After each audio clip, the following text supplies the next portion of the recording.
Kia ora, talo whanamaste, haere mai, and welcome to the Niche Cast. We're from the niche-case.com, where we peruse a bit of Aotearoa sport. We write about Aotearoa sport, we talk about Aotearoa sport, and we just get in the nitty-gritty of Aotearoa sport. You know what we do, and you know how we do it, so you know we come straight out of the gate, no bullkaka. We just come at you with some Aotearoa sport, and I do have a little question to get the juices rolling, because I saw bits and pieces of the Auckland FC win over Western United. And I also tuned in at the end of the game after there was a bit of a biff. And then you've come at me today for the podcast with a little bit of banter as your background image. So who was the, because I saw the Western United joker, he was running around, he was causing a ruckus, but who was he angry at for Auckland FC? I'm not sure, because I didn't actually notice it when I watched it. When I watched the game initially, because I didn't watch it live, I watched it replay the next day, and the Sky Go whatever replays just cut off as soon as the final whistle happens. So I didn't notice that till afterwards, but there was a little bit of like, I don't know, just a bit of standard kerfuffly stuff around corner kicks and whatever and set piece marking. I think it was Tommy Smith who was sparking it up, but Tommy Smith wasn't really, he was just wandering around afterwards. He wasn't really involved in that. I think some other dude was just trying to get to him. And at one point, I think Jonathan Gould was holding the dude back, like trying to break it up. And then, it's always one of those things where like 95% of the people involved in the kerfuffle are actually just trying to stop it, or they're standing around laughing because something funny is happening. It's not, there's normally only ever like one dude who's is actually fired up, and everyone else has them contained. So I'm guessing Storm in the teacup things, because I didn't see anything specific that would like warrant a bit of a the old brouhaha, but whatever. They were just, maybe they're just upset because they fell victim to Auckland FC once again, like the latest to suffer against the Black Knights, the Black Knights. No one really calls them the Black Knights though, eh? I'm not hearing that yet. They kept saying that at the start, like that's going to be the nicknames. Like you don't even wear black though. Like you might have needed to reverse engineer that one a little better. I don't know, but the old AFC keep on winning. Well, it was pretty funny because tuning in at the end of the kerfuffle, there were just a lot of, like, there was one dude from Western United who was super angry, but then everyone else was kind of just like having a giggle, yeah, chill out. So it was like, it's one of those moments where you got one dude who's super angry, everyone else is chilling, and then you got Andrew Durante, quasi Kiwi, and he's in the mix. He's like holding someone back, and I was like, that's Durante. And then I think, oh, Durante, he played for New Zealand once, and then he went back to Australia. Yeah, he's a cool guy, that guy. Yeah, and like Tommy Smith obviously had something to say at a distance, because I can see him over my shoulder whispering, probably not whispering, yelling something out, but I don't know what he did. I just know that it seems like Auckland FC are railing some folks up. I think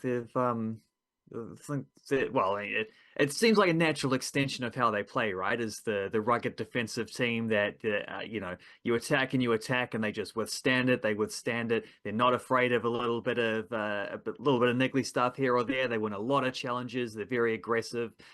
And great at set pieces as well. Another one of those ones. At both ends, like great attacking. They scored a lot of goals from set pieces, but they seem a pretty good defensive team.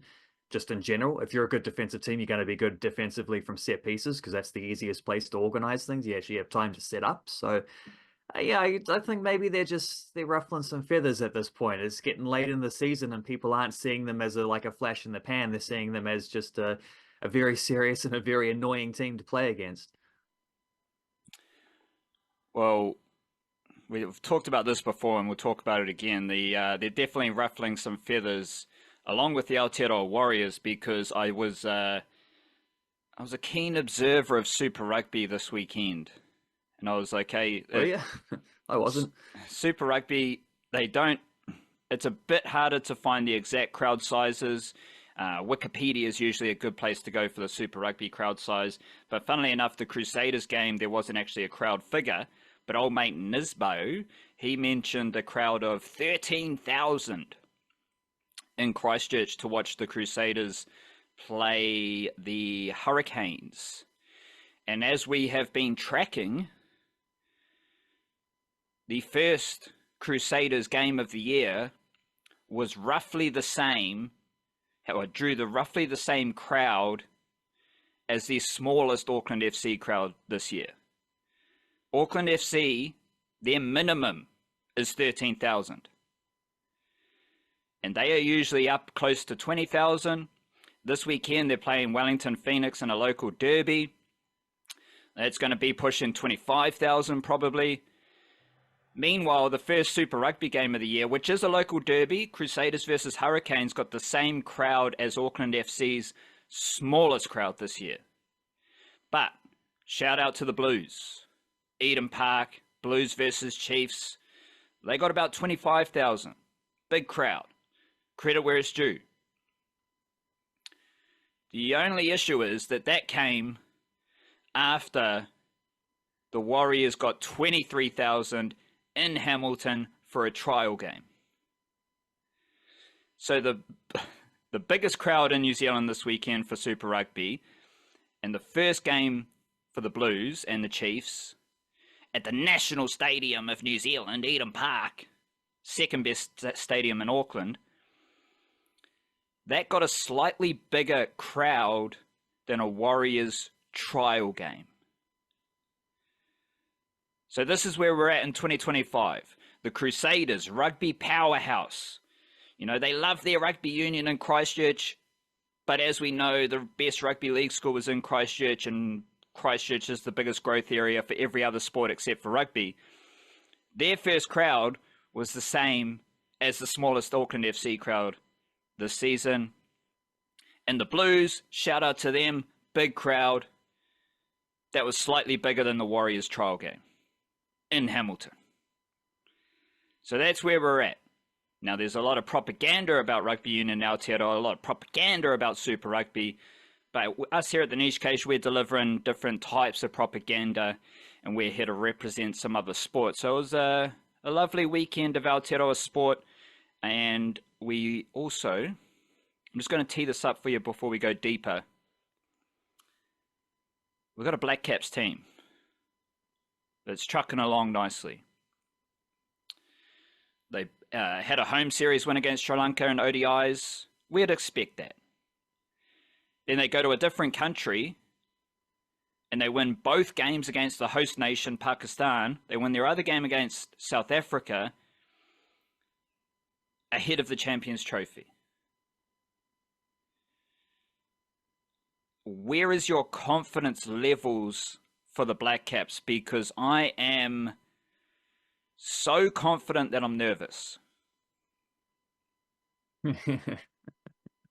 Yeah, that's one of those, once you start getting confident, you have to have expectations now. And then once you've got expectations, there's a chance that those won't be met. And then you have to be nervous about that. So, yeah, I guess that's part and parcel, isn't it, of having what seems to be a pretty good team heading into a decent tournament. So I'm also pretty confident. I want to try and avoid expectations as much as possible, but this is a team who, if the way they've been playing, the way they seem set up, the balance they seem to have found in the ODI team here, and just the amount of players they have in good form at the right time, I'd be extremely disappointed if they don't make it out of their group stage. I mean, it's not a huge tournament. You play a couple of group stage games, then you go semi-finals and finals, I'm pretty sure is all it is. So, I mean, they should be making the semi-finals. And if you make the semi-finals, okay, it's like a, one-off game in the semi, one-off game in the final. Like, anything could happen. You might just have a bad day and you're out in the semis or whatever, but you're in contention. You also might just have a couple good days and win the whole thing. So if you can get out of your group, you're a team that can win the whole thing. And I think the Blackcaps are good enough to get out of their group. So hopefully I don't look stupid in a couple of days if they get rolled for 80 against Pakistan or something in the first game. The Pakistan factor is huge. It is. Because we've literally just won back-to-back games against Pakistan in Pakistan. We're a better team than Pakistan. Like, our fielding poos all over Pakistan's fielding. Our tactics, our strategy, Kiwi grit. Like, we've got all that. And Pakistan, credit to them, good batting, good bowling. They don't have all of that which the Blackcaps have. But even after beating them twice in a row in their home conditions, you never know with Pakistan. And they could come out and just destroy the Blackcaps in the first game of the Champions Trophy. And that's where this might slide into mindfulness. It's like there's a fine line between your doubt keeping you humble and your doubt self-sabotaging you. Because it's like, okay, you got to be critical of your own thoughts, especially what we do here. You got to keep poking holes in your beliefs, keep, changing your perspective. Okay, I doubt this thought that I had. I've got to check it, got to double check it, got to see what my intuition's doing. But then at some point, your doubt just becomes self-sabotaging. And it just blocks all your blessings, for lack of a better term. So we've got to wait and see. But there is that little wrinkle of doubt, like, okay, we're better than Pakistan. But anyone who follows global cricket knows that Pakistan can do anything. And they are the last champions of the Champions Trophy. They won the tournament in 2017. Now they're in their home conditions. Hopefully, like the rest of the cricketing world, they just look past New Zealand. They got their attention on the India game, and they don't worry about us too much. But we'll see how that goes. And of course, this is the Niche Cast. We appreciate you being here with us, doing what we do. You can give the YouTube video a like. Make sure you're subscribed on YouTube. Make sure you're following us everywhere. But as we always say, do what you need to do to support us for free on the interwebs.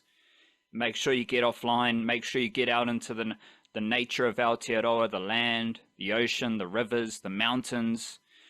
It's all beautiful, and we are here on the interwebs, but we've got to make sure that we get offline and enjoy the natural world as well, because that's what keeps us grounded. That's what keeps us,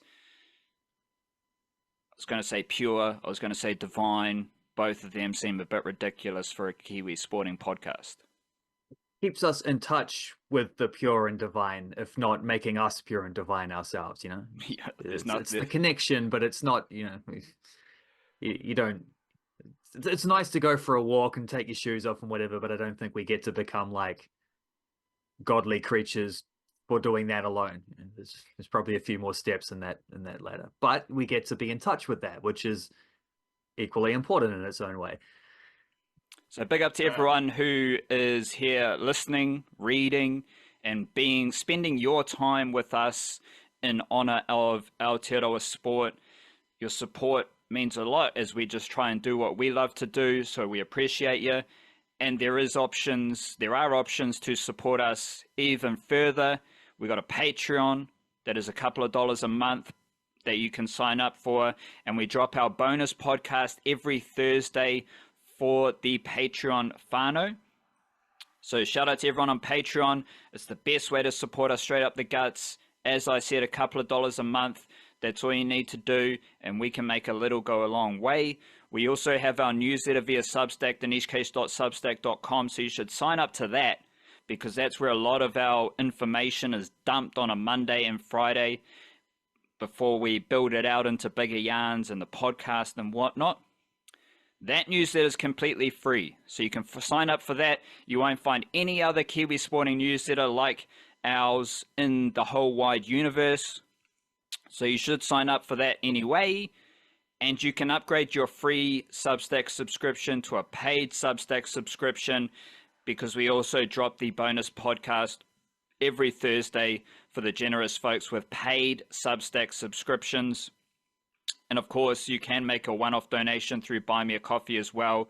So big up to everyone who is chipping in to help us do what we do here. But of course, you don't need to pay anything to get most of the Niche Case content. Your ears, eyes, and presence is more than enough.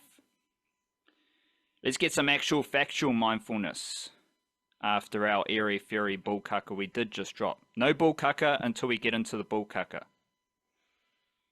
Of course, which is good mindfulness in and of itself. But keeping in, I think we can draw a line between what you're saying about like the fine line between humble doubt and self-sabotaging doubt, taking that as like the power of our thoughts and the way we frame our realities, that fits in fairly well with an Alan Watts quote that I had picked out, which goes that a person who thinks all the time has nothing to think about except thoughts, so they lose touch with reality and live in a world of illusions.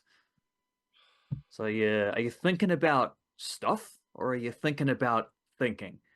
You're thinking about thinking about thinking. You know, the further down the like Inception rabbit hole you get, the less in touch with the actual world you become, you know? And that's probably where you start to find those self-sabotaging doubts as well. And there was also the word illusions. Yes. And we tend to like believe that the illusions, the veil of illusion, is coming from elsewhere.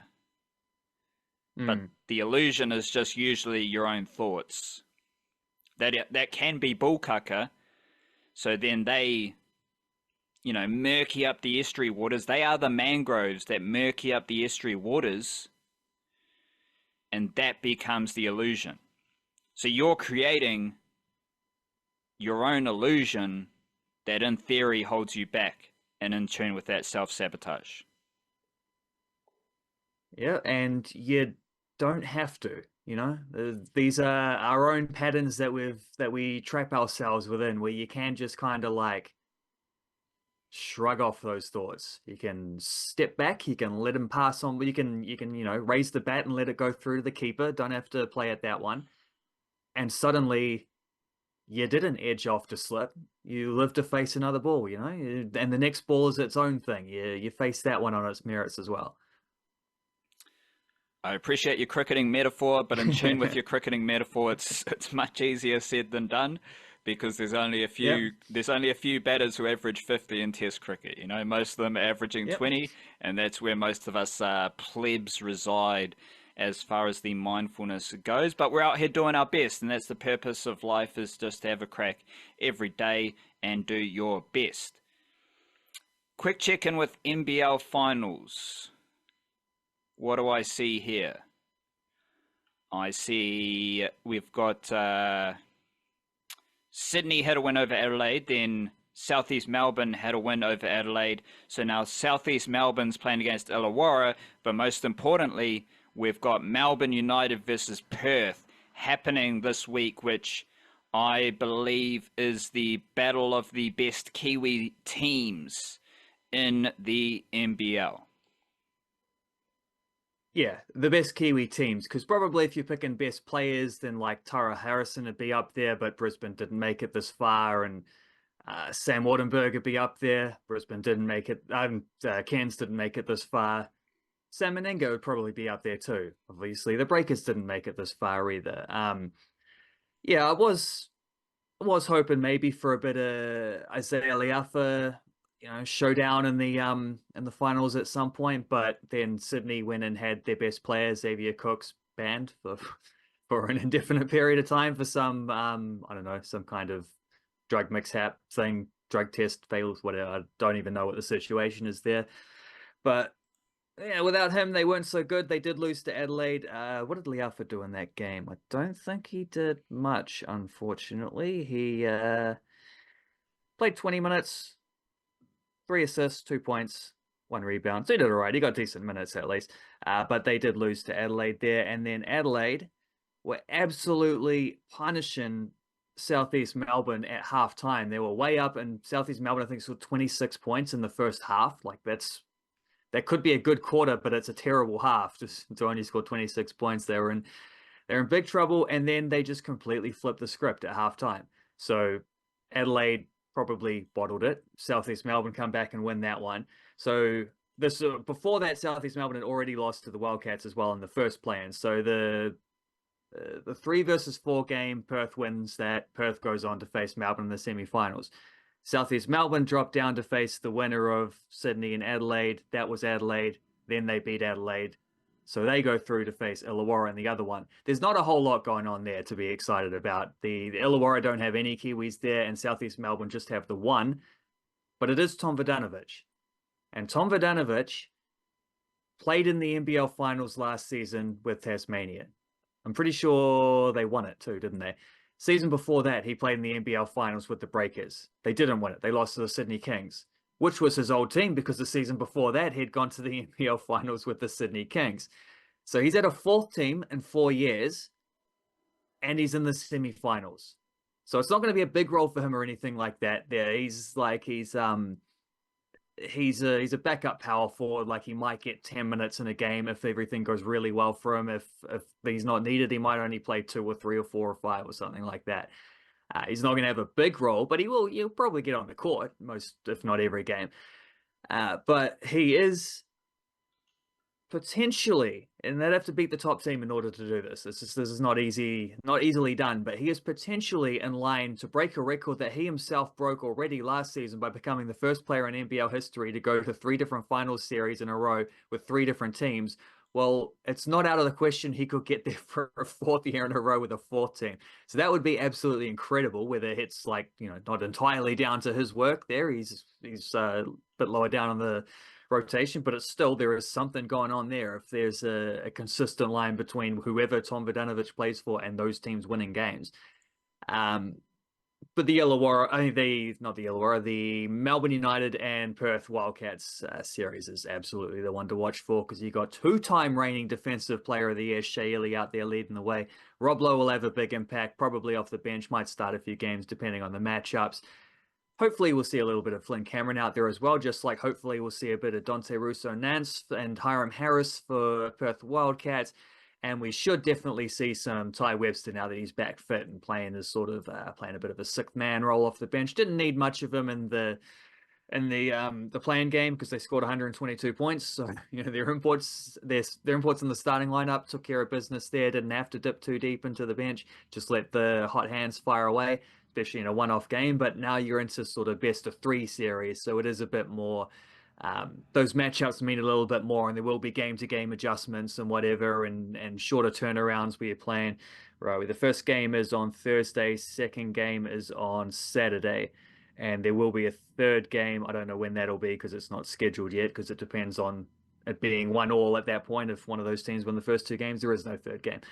So relatively short turnarounds there as well. I think you'll see a bit more of needing to go into the rotation, which certainly for Ty Webster should be good for him. Hopefully it's all right for, hopefully Hiram Harris gets a bit of a spot as well, because we know he's the kind of player who can have a big impact in big games like this. But yeah, it's at the same time, the flip side is that the rotations often get shortened in playoff stuff when you're just going all out for the victories. You're not having to save yourself for anything else, so you just let your best players play bigger minutes. We'll see how that goes, but that's the semi-final series to be watching there. It'd be cool if Tom Vodanovic can set that record again, extend his record, extend his pretty unreal streak. But in terms of actually sitting down, watching a bit of basketball and catching some Kiwi ballers doing good stuff, that's the Melbourne United Perth Wildcats game is the one to watch. And just quickly, when's the next Tall Blacks series? Is that on the radar? Yeah, very soon. It might even be this upcoming weekend. I know they didn't pick any players from the NBL finals, so nothing's going to be effective there. It's a few NBL players who didn't make it to finals, and then a few sort of New Zealand domestically based players as well. So it was a little bit of what we talked about last week, a little bit of a mix and match squad slightly, but for games which they're Asia Cup qualifiers, and they've already qualified for the Asia Cup, and it's just playing for seeding at this point. So there's nothing really on the line other than being able to give international opportunities to some players who might not ordinarily get them, which is why those games will be pretty cool. And those are this month, so they must be this weekend, I would imagine. We will keep an eye on that. and we will be keeping an eye on the Champions Trophy, which begins New Zealand versus Pakistan Wednesday night, 10 p.m. Now, we also have Forward Trophy games today, so this is a good opportunity to prepare our bonus podcast on Thursday, because Thursday we will be reacting to the Blackcaps' first game of the Champions Trophy. We'll also be going deep into the latest action in the Forward Trophy. Plus, I imagine we'll have some last-minute A-League Derby, Aotearoa Derby thoughts between the Wellington Phoenix and Auckland FC, or should I say Auckland FC versus Wellington Phoenix, because that game is at Mount Smart Stadium, the greatest stadium in Auckland. Blackcaps versus Pakistan. So as we said, Blackcaps, they cruised through that tri-series. It was awesome. We got batting power.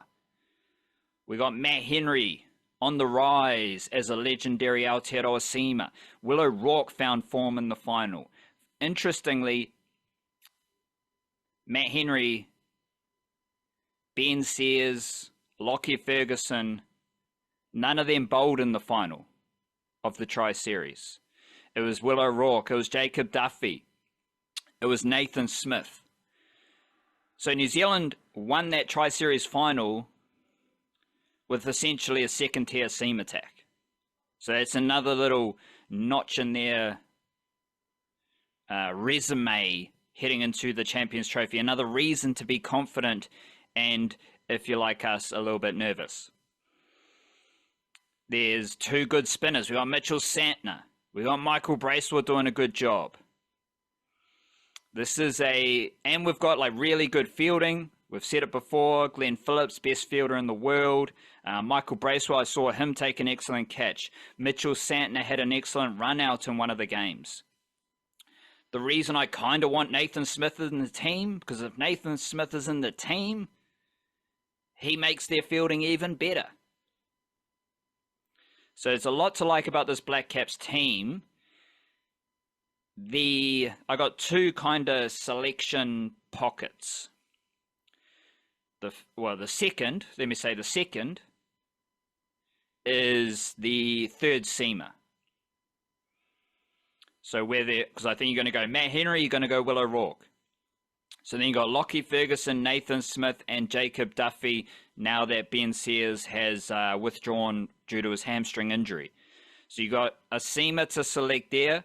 We can discuss the nitty-gritty.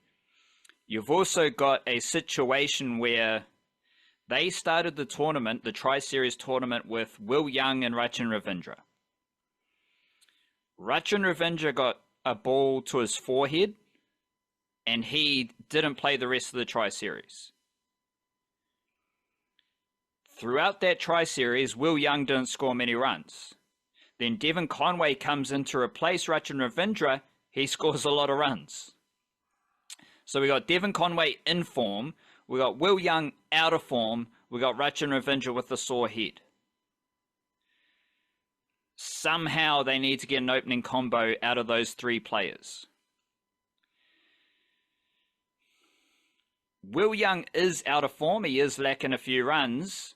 But in a bigger picture, he's had a very good period of ODI batting.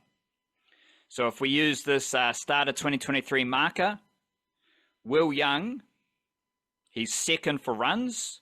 Okay, he's played a lot of games. He's played 32 games. The only dude who's played more than 32 games, which is, we've got Daryl Mitchell and Will Young as the batters who have played 32 games. They're the only dudes who have played 32 games. But then we've got Tom Latham, who has played 35 games. So Will Young and Daryl Mitchell, they're scoring a lot of runs because they're playing a lot of games, okay? We know that from our appreciation of England, India, and Australian stats. They always score the most runs in the World Test Championship because they play the most games. It's not rocket science. It's pretty obvious. But Will Young is also averaging 43.7 in those 32 innings, which is the fourth highest batting average for the Blackcaps in this period. Kane Williamson's averaging 80.6. Daryl Mitchell's averaging 49.7. Devon Conway's averaging 48.3. Will Young's averaging 43.7. Will Young has been a consistent contributor at the top of the order mainly. Sometimes batting 3, sometimes batting 4 for the Blackcaps in this period. So you've got his recent dip in form. He scored a 90 not out or something in the first ODI of Sri Lanka's tour of New Zealand. Hasn't scored many runs since then. So he didn't score many runs in the rest of that ODI series. Had a few okay knocks in the Super Smash, which Central Districts won. And then he struggled in the Tri-Series. So you've got a short kind of period of him lacking runs, but you've got a bigger period of him being a consistent member, consistent run scorer in the ODI team. I mean, the dude's got 10 50s. He's only got the 1 century, but he's got 10 50s. For context, Kane Williamson's got 6 50s. Daryl Mitchell's got 5. But again, Will Young's playing a lot, so he's going to have more of those runs, more of those scores, but he is getting those scores. He is doing his job. I think Rachin Ravindra is a certified starter if he's healthy, but he is dealing with concussion symptoms, so they might not want to rush him back. And as we know, scoring runs in Pakistan, most of the time, they're scoring runs quickly. So Rachin Ravindra's got a strike rate of 109 during this period. He has a career ODI strike rate of 109, which is his career, funny that. And in our newsletter yesterday, you just came out the gate with a couple of charts. You gave us charts, which I do like to see. So we've got batting average and batting strike rate. This is from November 21st, 2023 till today. Highest strike rate since the World Cup, basically. Since the end of the World Cup or the start? Yeah, after the World Cup, which is why Ravindra's average isn't very good, but his strike rate is very high in that time. Yes, he has the highest strike rate for Blackcaps batters in this period. His prolific run scoring and the way he scores runs, I think if he's healthy, he's a first 11 batter for sure. Then you get into Will Young versus Devon Conway. So how are you feeling about that triangle of batters competing for the opening batter role, which could be tweaked if they just shuffle Tom Latham out of the team? If they give Tom Latham the big don't argue, fend to the face, get out of here, or they give him the old Roger Tuivasa-Sheck one-on-one sidestep in the corner, Tom Latham, broken ankle, Tuivasa-Sheck scores.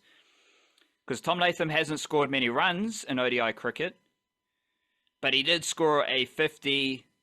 He had a few lucky opportunities, lucky chances in that Tri-Series final, but he did score a 50. He does have mana with the Blackcaps. I don't think the Blackcaps selectors and senior players are going to be like, nah, bold Tom Latham, you're out of the team fresh after a 50 just before a major tournament as the wicketkeeper. So in that situation, Devon Conway becomes the wicketkeeper and Will Young or Ravindra, someone there, drops down the order. I don't think that will happen, so I think we've got 3 lads competing for 2 opening batter roles. Yeah, in terms of the recent form stuff, you probably would say that the best situation would be to drop Tom Latham, but then that has flow-on effects, like you say, because you're talking about 3 openers, and then one of them would have to bat probably 4. I think Williamson's not going to budge from 3, and you might slide Daryl Mitchell down to 5, but potentially it also might be coming in and batting at 5, which is a very different role than what these other guys have been doing to lay down the evidence that they have for their selection cases. They've all been trying to be openers. So that's tricky, but then also Latham is probably just a better wicketkeeper than Devon Conway too, which is another factor, because if Matt Henry's having a chance dropped off, if he gets Bubba Azam outside edge, the 3rd over of the game or something, and that catch goes down, like maybe strangled down leg side or something, and then Conway doesn't take that catch, and then Bubba Azam goes on and scores 100, as he very well might do. Although actually, if you look at the Pakistan records against us, it's Fakhar Zaman who's the guy who tends to terrorize us. He has an incredible average against New Zealand. I think we're his favorite ODI opponent. But yeah, there's a few too many moving parts to that one, which is why I agree. I think it's probably just, 3 guys fits into 2 openers. And if Rachin Ravindra is still showing signs of concussion, well, that solves the thing, at least for the first game, right? Because you just, there's no need to rush him in if you've got 3 candidates. You just pick the other 2 guys. The long-term picture is that Will Young has been in great form in ODI stuff. It is his favorite format in terms of what he's done in international so far. But he hasn't been scoring as many runs lately. And Devon Conway's big picture is that for the last couple of years, he's not been scoring many runs in any format, but he has been scoring them lately. So it's a weird little one where whichever perspective you look at it, it changes the picture. So a bit of a kaleidoscopic opening partnership situation going on. But my suspicion is that at least for the first game against Pakistan, I just don't think they'll rush Ravindra back. They'll just keep in Conway and Young. And frankly, like, any 2 out of 3 is probably a good option. Tom Latham is in an interesting role. And this is something that you see a lot of these international ODI teams. They're just trying to play T20 cricket. And as we've talked about before, ODI cricket, one-day cricket, is a fantastic format because it incorporates a wide range of cricketing skills. And the Blackcaps batting lineup, like Kane Williamson's going to be, well, he didn't really do it in the Tri-Series, just scored a lot of runs quickly in the Tri-Series. But there do need to be batters in your team who can battle through 10 overs of adversity, who can rebuild an innings after an early collapse, or if you get off to a hot start, lose a couple wickets, then suddenly you're rebuilding your innings around the 25 over mark, and you still need to prepare for the hitting that's going to come later on. So what I'm looking for with Tom Latham in the Champions Trophy is 1 or 2 gritty knocks. To me, that's all he needs to do. Because there's a lot of firepower around him. Like Daryl Mitchell scores quickly. Glenn Phillips scores quickly. Shout out to Glenn Phillips. Wasn't dismissed in the Tri-Series. And he's I think the global cricketing world kind of overlooks how awesome these dudes are. Like Glenn Phillips is the best fielder in the world, but he's also an extraordinary batter who is now one of the best spinners in New Zealand cricket as well. But you don't just have Glenn Phillips, you got Michael Bracewell. What's Michael Bracewell's nickname? The Beast. Why is he called the Beast? Because he's a mofo beast. And we saw a few glimpses of just how easy he can smash boundaries. Then you get to Santner, then you get to Henry, all of whom can smash boundaries themselves as well. But before that, you got Tom Latham. And he just needs to tie the innings together. Because Kane Williamson's going to do that at the top of the order. You lose a couple early wickets, you lose an early wicket, whatever it is. Kane Williamson's there to rebuild the innings, to keep it ticking along. But Kane Williamson's so good, he can move through the flows of run scoring that is required in a 50-over game. You also need that in that number 5 spot. And that's why Tom Latham's batted there for a long time now. He didn't actually play in the last Champions Trophy, though. I went back and I looked. It was a very strange Blackcaps team. Like, we had Corey Anderson played a major role. Neil Broom was playing a major role. Luke Ronke was playing a major role. Was that when Luke Ronke was opening? It must have been, because if I remember correctly, which is very difficult to do after years of Aotearoa vitamin usage, I don't think that was because thinking back, that wasn't, it was kind of similar. It was that 2-year period where the 2019 World Cup, 2017 Champions Trophy, where the Blackcaps were doing a lot of weird shit. as far as, okay, we were preparing for the tournament this way, but we're just going to change it last minute for the tournament. I think Luke Ronchi fell into that category because you had, like, you've got Colin Munro's, you've got Henry Nichols who are being used in that opening position. And, like, comparing these two teams from this Champions Trophy squad to that Champions Trophy squad, okay, you don't have Southey, you don't have Bolt, but I think this team is much better. Because there were a few kind of deep cut Kiwi cricketers who are in that Champions Trophy squad. Whereas now it's like, okay, Neil Broom or Daryl Mitchell. Well, one dude averages 50 in Test cricket and 50 in ODI cricket, and is just one of the best batters in the world. Okay, we've got, like, I can't remember who the all-rounder was, but we've got Glenn Phillips, you know? Like, okay, we've got this phenom Rachin Ravindra. Like, this Black Caps group is very good, and it just is aligned with everything we've been saying about maybe the next wave of Black Caps cricket is just better than the previous wave, which seems blasphemous for many cricket fans considering the players who have departed. But Tom Latham has been basically developed or just simmering away as that number 5 batter wicketkeeper. He wasn't that great in the last World Cup, though. He hasn't been great in any World Cups, to be honest. He averages like 22 in World Cups. I don't think he has had that commanding ODI moment. I don't know if he'll have it in the Champions Trophy. I don't know if he needs to do it either, though. Because he can just kind of play a pretty chill innings, little bit of grit, strike rate of 90, feed the strike to Daryl Mitchell, feed the strike to Glenn Phillips, feed the strike to Michael Bracewell, who will smash boundaries and score very quickly. So it's kind of a very nuanced role that the Black Caps have with Tom Latham, and I think it's going to be a very important role. But in assessing how successful he's going to be in this role, I'm just looking for 2, maybe 3 gritty innings. It might just be a 40.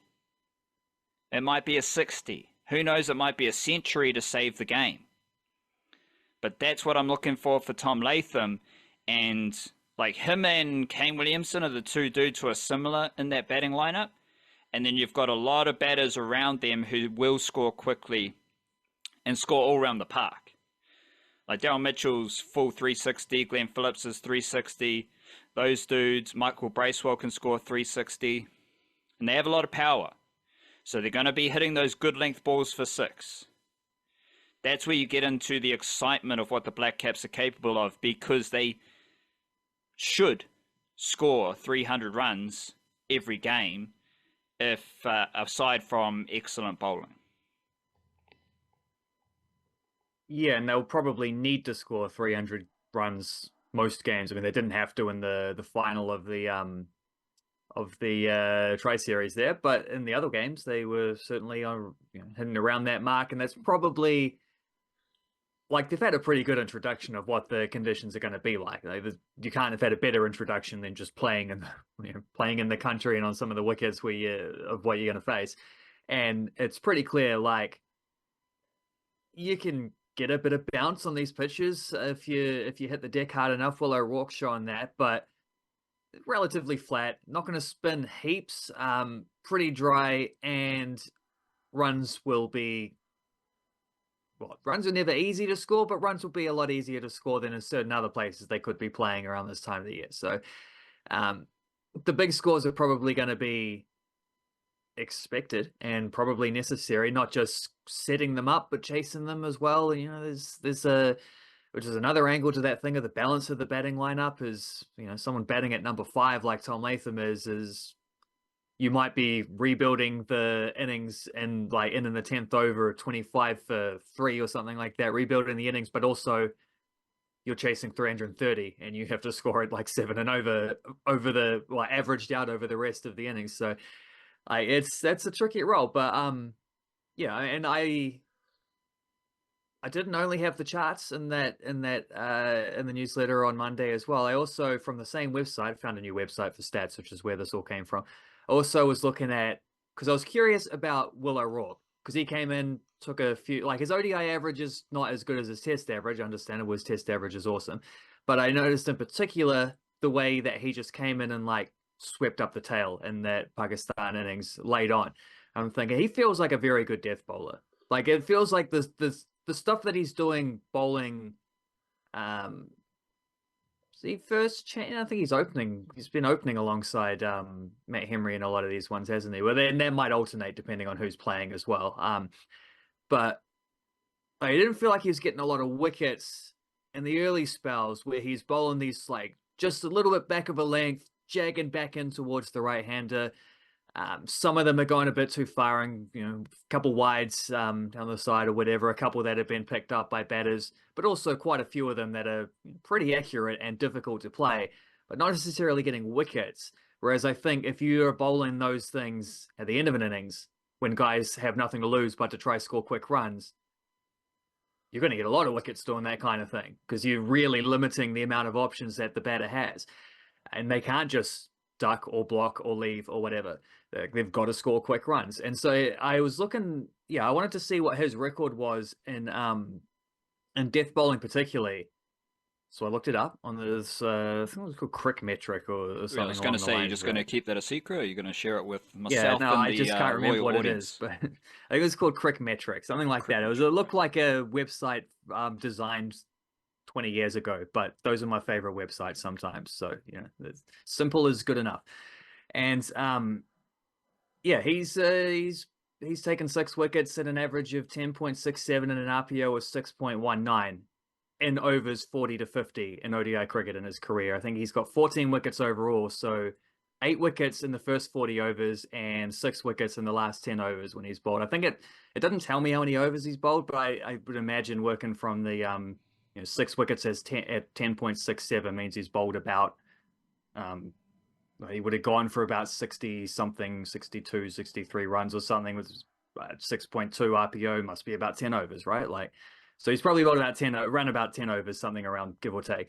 And those are extremely good records. But I also looked at the batting ones, and the thing that shocked me the most of any of this is that the guy, and this is since January 2020, so it does encompass all of, I just figured I'd go for this decade. Just seemed like a nice 5-year period would give me a decent span, especially because we're only talking about a 10 over block. So there's not a lot of, there's not a lot of that to go around. So the bigger the catchment, the better.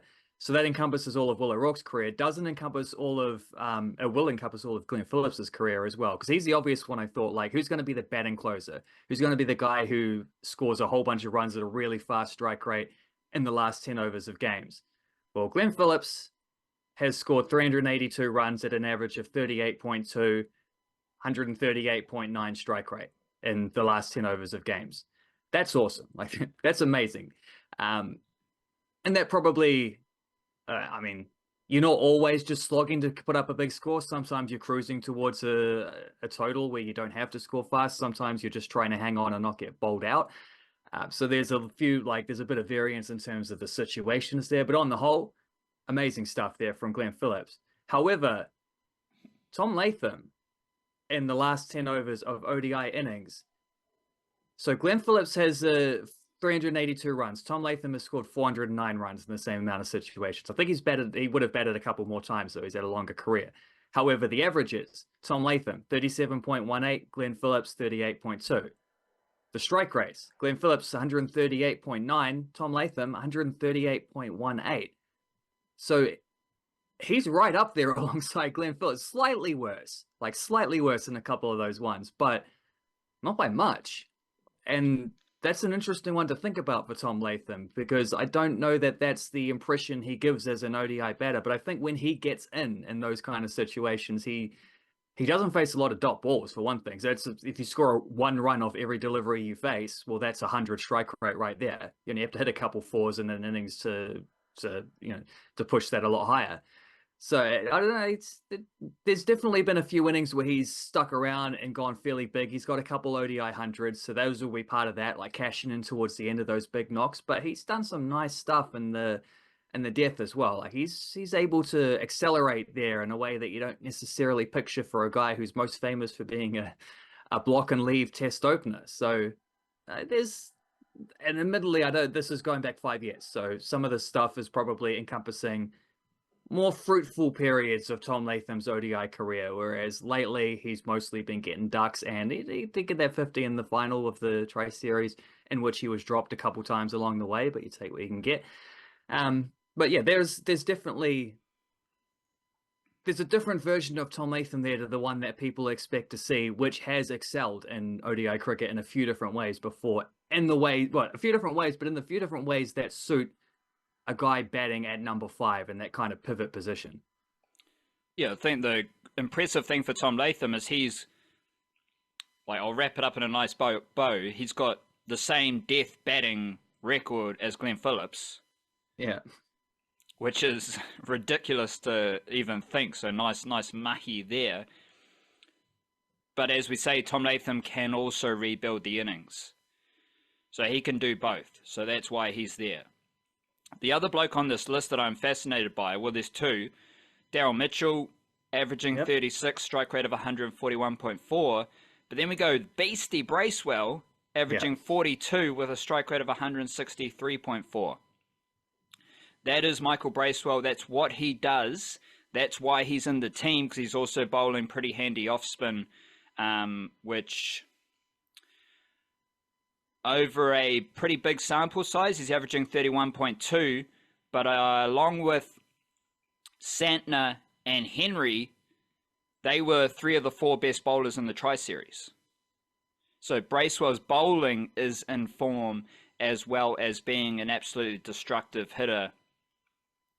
And one last observation from this list of death bowling. Well, I got a couple, because Daryl Mitchell's not on your list. Jimmy Neesham is at the bottom. You see his numbers? Yes, yeah, I do see that. Averaging 43.6, conceding 10.8 RPO. And he's the only lad hitting, conceding over 10 RPO. But Daryl Mitchell, death bowler extraordinaire. Didn't make the cut there, so I found that interesting. Not interesting at all, just having a joke. But we got Jacob Duffy's been pretty solid. Averaging 20.3 with an RPO of 9.2. But Will O'Rourke, he is better than Henry. He's better than Southey. He's better than Trent Boult. Now, what's my favourite cricket stat game that we've done over the years, or over the last few weeks, months, I don't know, where we compare in a very rough way how the lads like Will O'Rourke, Kyle Jamieson, Rachin Ravindra, how they stack up against Southey, Boult, Williamson. In a very crude way, they're better.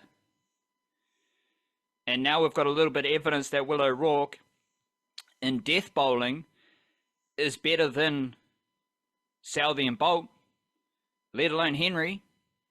Seems notable. I don't want to shut up Matt Henry though, because there's this element in coming into this Champions Trophy where Matt Henry has become one of New Zealand's best players. He has become world class. He is one of the best seam bowlers, full stop, in the world.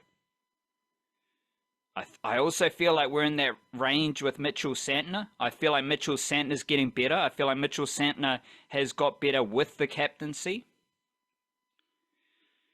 So, and then you've got the other guys like Mitchell's on the rise, Ravindra's on the rise, Conway and Will Young are kind of plateauing.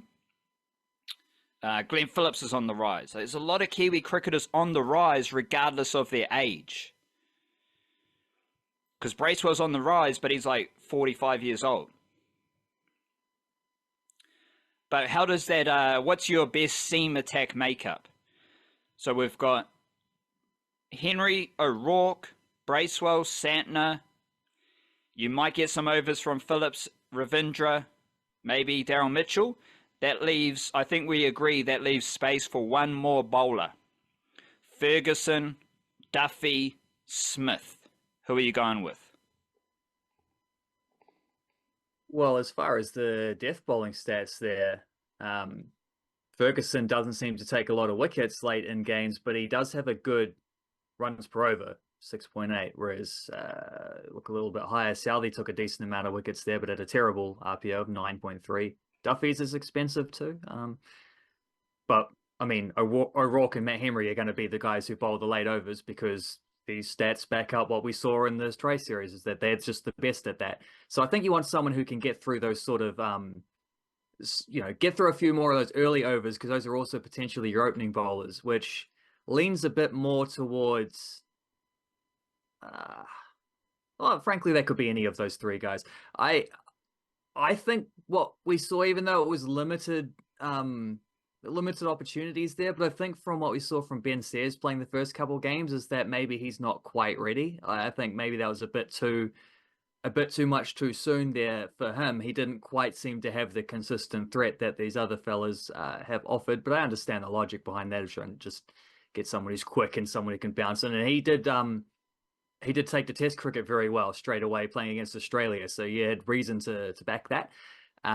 But I don't know that they're necessarily weakened by having him ruled out of the tournament when Jacob Duffy is a very solid replacement to come in, and Lockie Ferguson, it seems, is going to be all right to play. And I would lean towards Ferguson. I think he gives you a little bit more variety in terms of he can be a wicket-taking guy throughout the 50 overs. He's the quickest of those guys. He's the most experienced, which I think is pretty important, considering he's been to multiple World Cups, and we're looking at a bowling lineup that doesn't have Bolt or Southey at a ICC tournament for the first time in a long time. So that experience counts for a lot, I'd imagine, in this situation. And I also just think if they were already leaning towards someone like Ben Sayers, they clearly have a penchant for pace in the first place. Well, then you just pick the fastest guy who's coming out. And I suspect it was always going to be Ferguson anyway, whether Sayers was injured or not. I think it was just a matter of he wasn't available for the warm-up stuff. And when he was injured. So they've just had to be a little bit more careful. I'm sure they'll rotate it throughout. He's not going to play all three group stage games, but I think their ideal stuff would probably be Ferguson. And then we just have to hope he's in good ODI shape for it. And given that he tends to mostly just play 4-over spell T20 stuff these days. Ferguson has been all right in his T20 competitions, played the Big Bash League, played the IL T20, whatever that is. But in ODI bowling, since the start of 2023, he's averaging 43.3, which the only other dudes averaging 40 with at least 15 wickets, Rachin Ravindra, 47, Ish Sodhi, 42.7. So, it seems a bit crazy, but Matt Henry in this period's averaging 24.9, and Lockie Ferguson's averaging 43.3.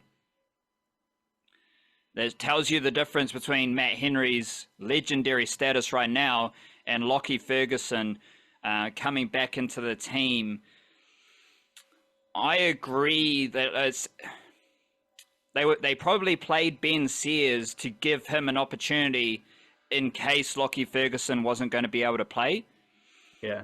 I think they will go with Lockie Ferguson. It is a little bit interesting, though, because Duffy deserves an opportunity. He's been fantastic in recent times. And then you've got Nathan Smith, who's a good bowler, good batter, good fielder, seems perfect for this type of situation, but he is the least experienced of those players. And we can't forget Mark Chapman. If the Blackcaps need to make a change, they got Mark Chapman there, who can bat anywhere in the lineup, and they got Nathan Smith, as well as whoever else is missing, probably Jacob Duffy, but Nathan Smith covers a lot of bases, which is actually a baseball reference, I think, there, so maybe we can tweak that one. He covers all the stumps, he's standing on the top of the stumps. He's covering all the stumps. Righto, let's touch on the Forward Trophy. We got games being played today. And we have a lot of rain around. So we got Northern Districts hosting Canterbury, CD hosting Otago, Wellington hosting Auckland. The last round of games, Auckland had a victory over Northern Districts, Central had a victory over Canterbury, and Otago defeated Wellington, which means Auckland are first, 6-2, Canterbury are second, 5-2, CD 4-3, Wellington 3-4, Otago 3-5, Northern Districts 1-6. Best bowlers. Matt Bacon, leading wicket taker, 16 wickets, averaging 19. Brett Randall, 14 wickets, averaging 22. Liam Dudding, 13 wickets, averaging 20.3. Blair Tickner, 13 wickets, averaging 21.5. Zach Foulkes, 12 wickets, averaging 22. Dunru Ferns, 12 wickets, averaging 24.5. And then we've got a bunch of bowlers who are on 11 wickets, where I will point out Ray Toole, 11 wickets, averaging 19. That's funky because he's a lefty. And then we have Peter Younghusband and Jaden Lennox with 11 wickets as spinners. Also, shout out to Andrew Hazeldine. He's got 11 wickets, averaging 34.8, but that dude bowls heat. He bowls fast. And he's one of the funkiest domestic cricketers, I reckon, just with what he does and his skill set. Brett Randall and Liam Dudding, just want to point out that they have excellent bowling records. Well, Liam Dudding does in first-class cricket, 24 average, but he's averaging 32 in one-day cricket. But he's got a fantastic Ford Trophy campaign so far. I still believe Brett Randall should be on the Blackcaps radar. He's got a funky little bowling style, which we've talked a lot about. He's got a career one-day average of 22.2, first-class average of 25, T20 bowling average of 26. So Brett Randall's averaging below 27 in all three formats. He is a little bit older, but a very skillful, reliable seamer for Central Districts. And of course, the main youngster here is Zach Foulkes, who's been in fantastic form all summer long. Best batters, well, we still got three youngsters leading the runs in all three competitions. Reece Mariu in the Plunket Shield, Matt Boyle in the Super Smash, Curtis Heafy still leading the runs in Ford Trophy. Only dude with over 400 runs, 411 runs, averaging 82.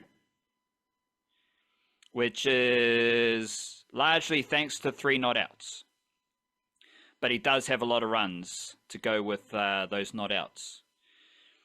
Next up, we got Dale Phillips, 360 runs, averaging 45. Jack Boyle, very good Super Smash, very good Ford Trophy, 346 runs, averaging 49. Then we got Schmullian, Fletcher, Bruce, Hampton. That's your Grizzly domestic batting group there. Then we have Max Chu. Max Chu, 288 runs, average of 41, strike rate of 111. I think Max Chu is on the rise. He's been holding it down for Otago for a while now as a young wicketkeeper. I think him and Mitch Hay are going to be competing for Blackcaps opportunities over the next 12 months. Mitch Hay's already got the opportunities, and I really like Mitch Hay. High first-class average, high T20 strike rate. What more do you want? But Max Chu is putting himself in contention for at least a competitive battle with Mitch Hay. He's a lefty. He's got very funky strokes. He can bat accordingly in first-class cricket. Was awesome in the Super Smash. Hyper aggressive. Hitting sixes over cover. Pull shot sixes. behind the wicket sixes and boundaries. I think we need to put Max Chu in that kind of fringe Blackcaps bucket. Goes without saying, guys like Reece Mariu, Matt Boyle are there. Curtis Heafy's putting himself in contention. Also, shout out Dale Phillips. Very good all three format batter. So those are the dudes I'm watching out for right now as Ford Trophy trucks along. We do have play in Napier. So we got rain in Hamilton, rain in Wellington, but we do have action in Napier where CD are playing against Otago. CD's team, as per usual, Toby Finlay's come back into their setup after a good Super Smash. So I'm just keeping an eye on that. And we've got Max Chu captaining Otago, which is good to see. In the A-League. No, let's start with Chris Wood in the football department. Because Chris Wood scored another goal. But Nottingham Forest had a loss. They lost to Fulham. I did like Chris Wood's goal. As is the theme for all Chris Wood goals. He scores his goals differently. This time he kind of gets a north-south ball. Receives it top of the box. Funky touch. Little step over. Left foot. Bottom left. Easy mahi. Something seems quite extravagant for Chris Wood, but those are the goals he's scoring these days. But Nottingham Forest did have a loss, so how do you balance Chris Wood scoring his 18th goal in the Premier League this season and Nottingham Forest having a loss? Well, I reckon that touch was probably an accident. I think it just hits him on the back of the heel, and it's the fact that it sits up for him so perfectly after that. Like he's just trying to run off the defender and get some position there. It kind of hits him in the back of the leg, but drops perfectly for him to be able to chop back onto his left foot, which, like, I guess when your luck's in, your luck's in. And as we know, you make your own luck as well. So he's making a positive run. And as much as any, like, this was not a very good Nottingham Forest performance. They were beaten 2-1 by Fulham. Could have frankly been a lot more. Chris Wood scored a goal a little bit out of the blue, and their goalkeeper made a bunch of good saves as well. So Fulham were kind of comfortably the better team. Fulham beat them earlier in the season as well. So I think they've lost 6 games this season. Nottingham Forest only 6 games, and 2 of them against Fulham. So weird how that seems to work. They might just be a little bit of a bogey team. Although I mean they needed penalties to get past Exeter City in the FA Cup midweek, and they did have that thrilling like 7-0 win over Brighton before that with Chris Wood scoring the hat-trick. But just before that, they lost 5-0 to Bournemouth. So there might be a little bit of a I don't know, this might just be a little bit of a tricky period for them coming out of the January transfer window, perhaps. I don't know, but yeah, it wasn't a very good team performance. And within that not very good team performance, only one chance fell Chris Wood's way.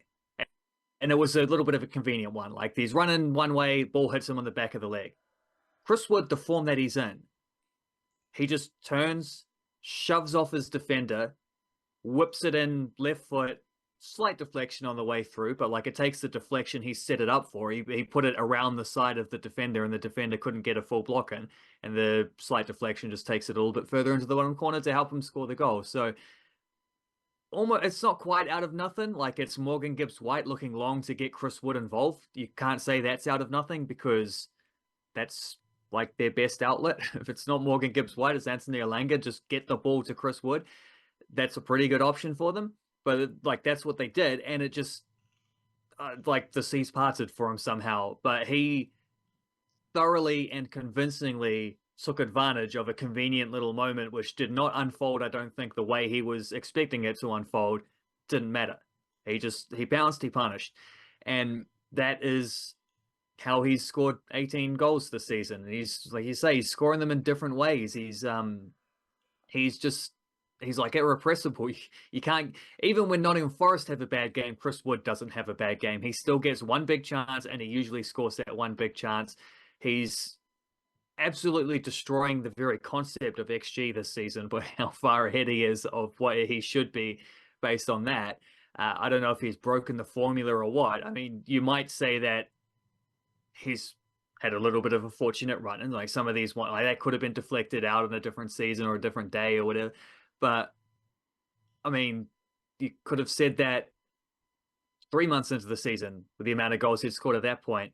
And then another month comes and he keeps scoring goals, and another month and he keeps scoring goals. Like, there doesn't seem to be any sign of stopping here. So I think we're past that point. This is just like he's very well entrenched in the old make hay while the sun shines kind of part of his career, which hopefully will last multiple seasons to come. It might only be this one season, but he's making the absolute most of it. And even though Nottingham Forest weren't very good, he still managed to contribute. But they had some luck elsewhere, because I think it was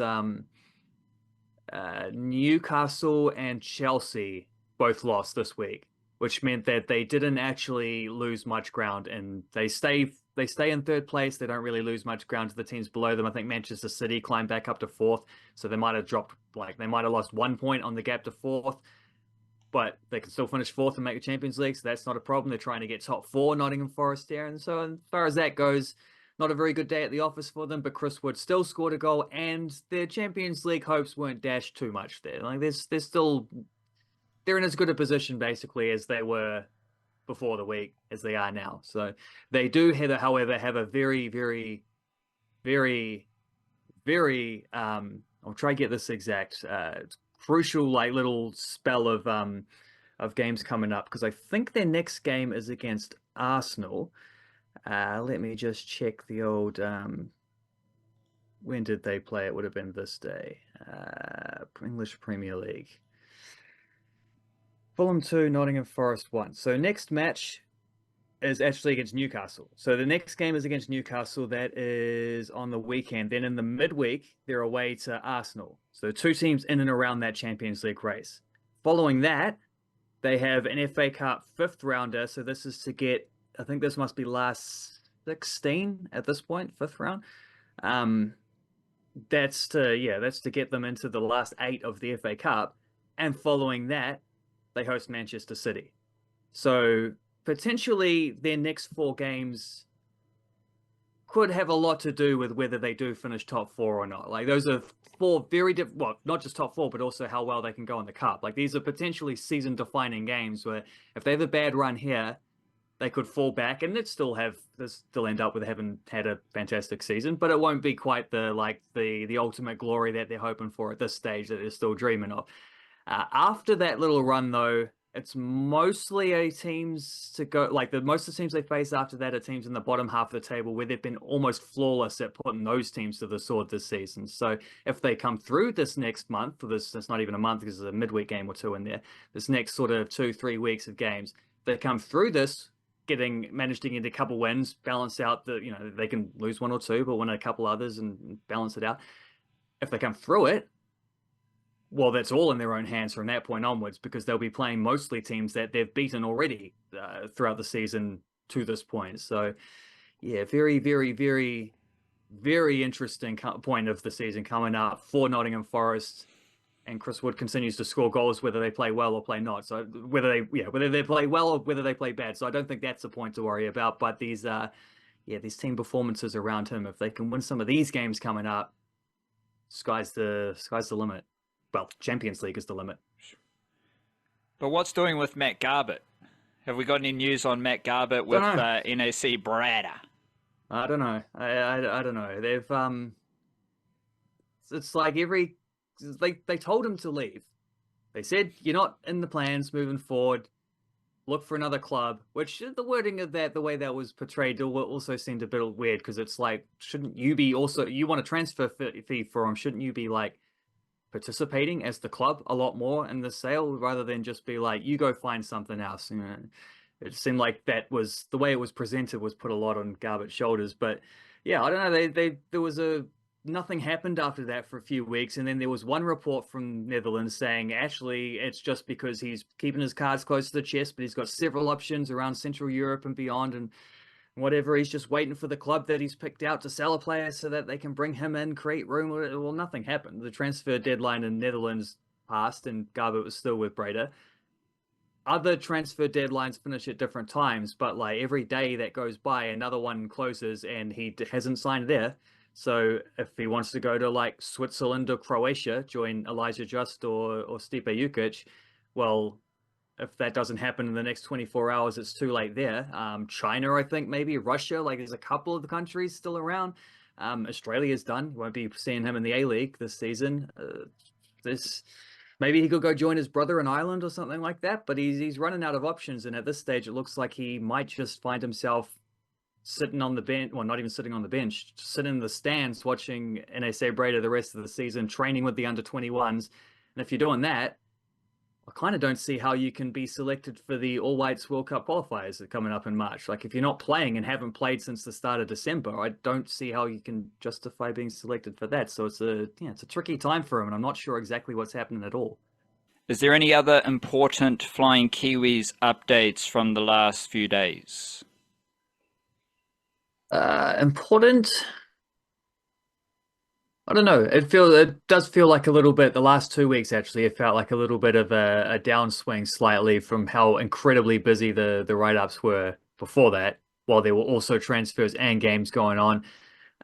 Didn't really get any, apart from Chris Wood, didn't really get any goals this week. Did get an assist from Oscar Van Hattem on debut in Ireland, though. That was pretty cool. Him joining Sligo Rovers there from the Wellington Phoenix and getting...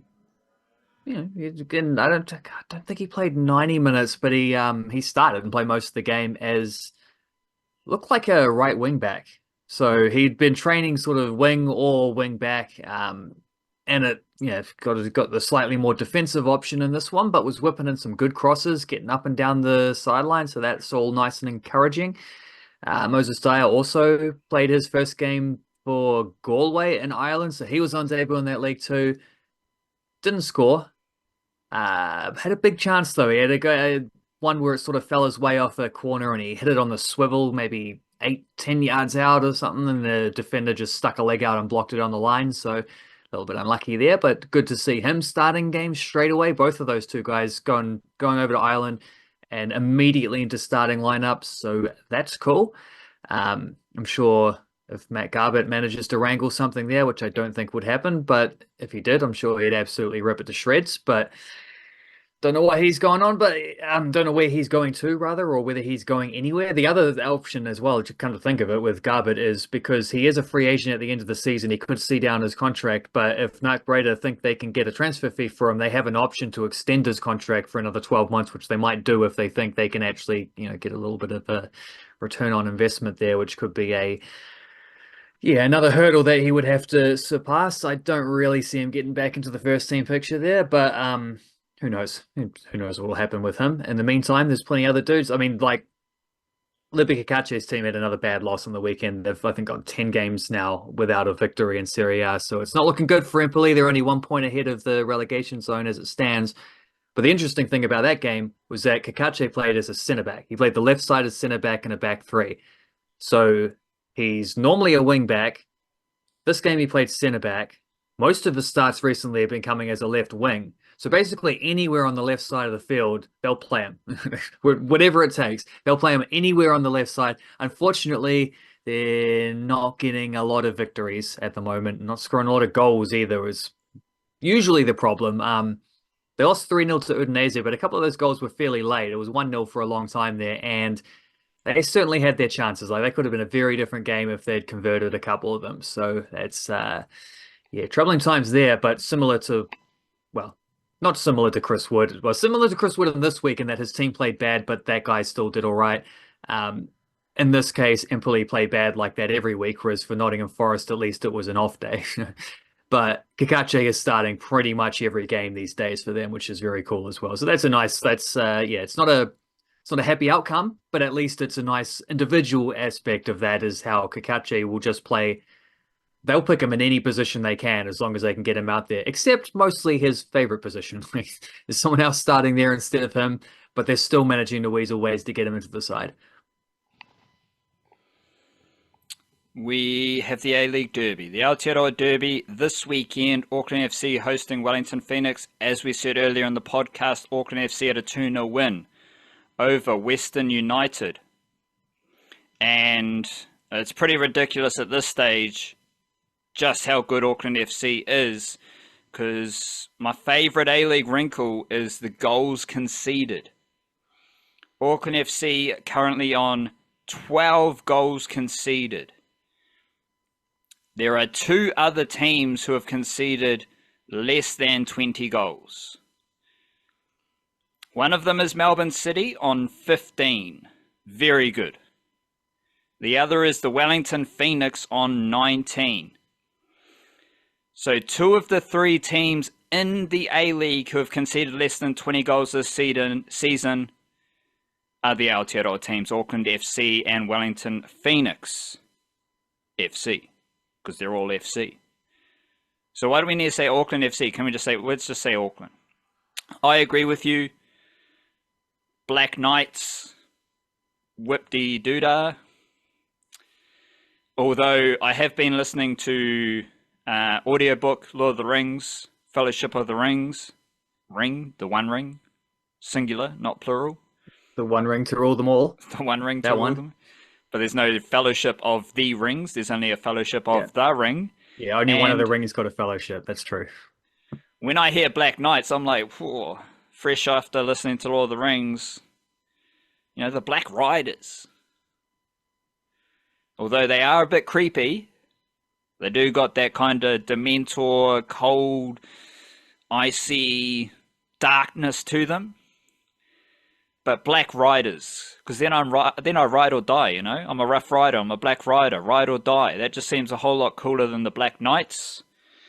Because they don't wear black, so I don't even know where the Black Riders comes from. But they ride. That's what they do. They ride.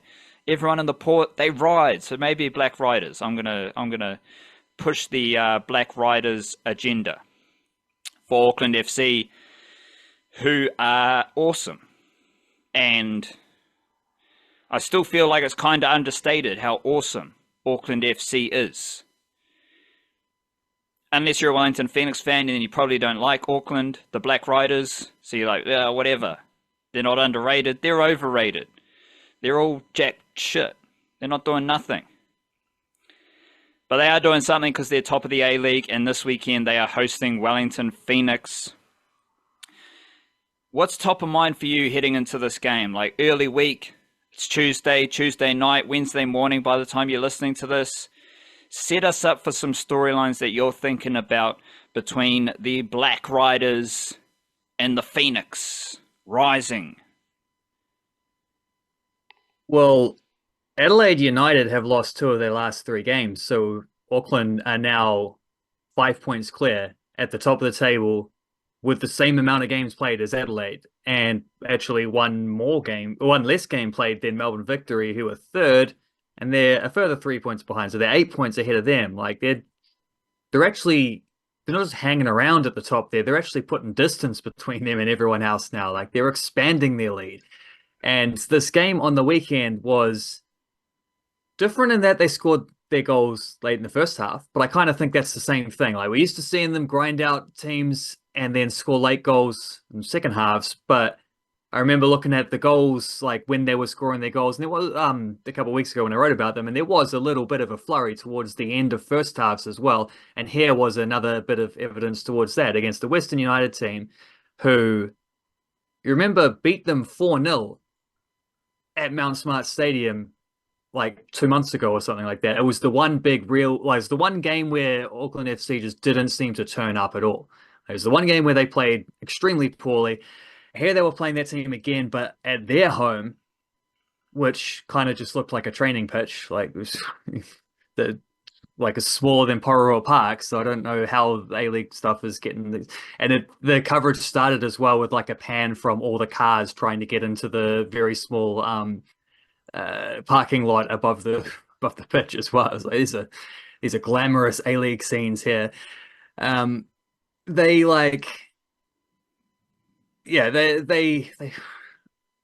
the other factor as well, before I forget this, like they didn't have Louis Estrada either. Like Louis Estrada was out with his yellow card suspension. He missed this game. He got his 5th yellow last week. Couldn't play this one. So there goes your best defensive midfielder, one of the guys who's been one of their most influential players to what they've achieved so far. Against a team that thrashed you last time you played them away from home this time, and they produced not like well, they produced another one of the type of performances that they always seem to do. And this time it was late goals in the first half. Guillermo Maia with a banger from distance. Weirdly, like 2 minutes before he scored that goal, which was a bit of a rocket along the ground, bouncing just in front, but with his left foot from distance. Just before that, he had gone on he tried to go on a run and then he went to shoot. He was off balance with his left and he missed. And the commentator said, "Well, I guess he doesn't have a left foot." I'm like, "Well, he's a left-footed player. You know, he just fell over because he was off balance, not because he doesn't know how to kick with his left foot." 2 minutes later, he scores a banger from distance. So I guess he does have a left foot after all. And then Max Mata finishing one off with I thought that was really smart from Nader Moreno, the way he well, first of all, I wasn't even until I had to watch it a couple of times to even see how he managed to get the square ball. It looked like he was going the wrong way and was just going to be forced to shoot off the other foot. Somehow he managed to stab it through a defender to find Max Mata open in the middle for a tap-in. I thought that was a really nice worked goal as well, and good awareness there to set it up from Moreno and Max Mata just being in the right place like a good striker does. And they hit them late in the half. That's usually late in the second half, but there have been other games like this where they hit teams late in the first half. They seem like they're probably fitter than most teams. They seem to just be able to outlast, and then when you get tired against them, whether it's late in the first half, late in the second half, that's when you're most vulnerable against a team like the even Black Riders doesn't quite seem right because they still don't wear black. Like maybe they should be the Blue Knights or the Blue Riders or I don't know.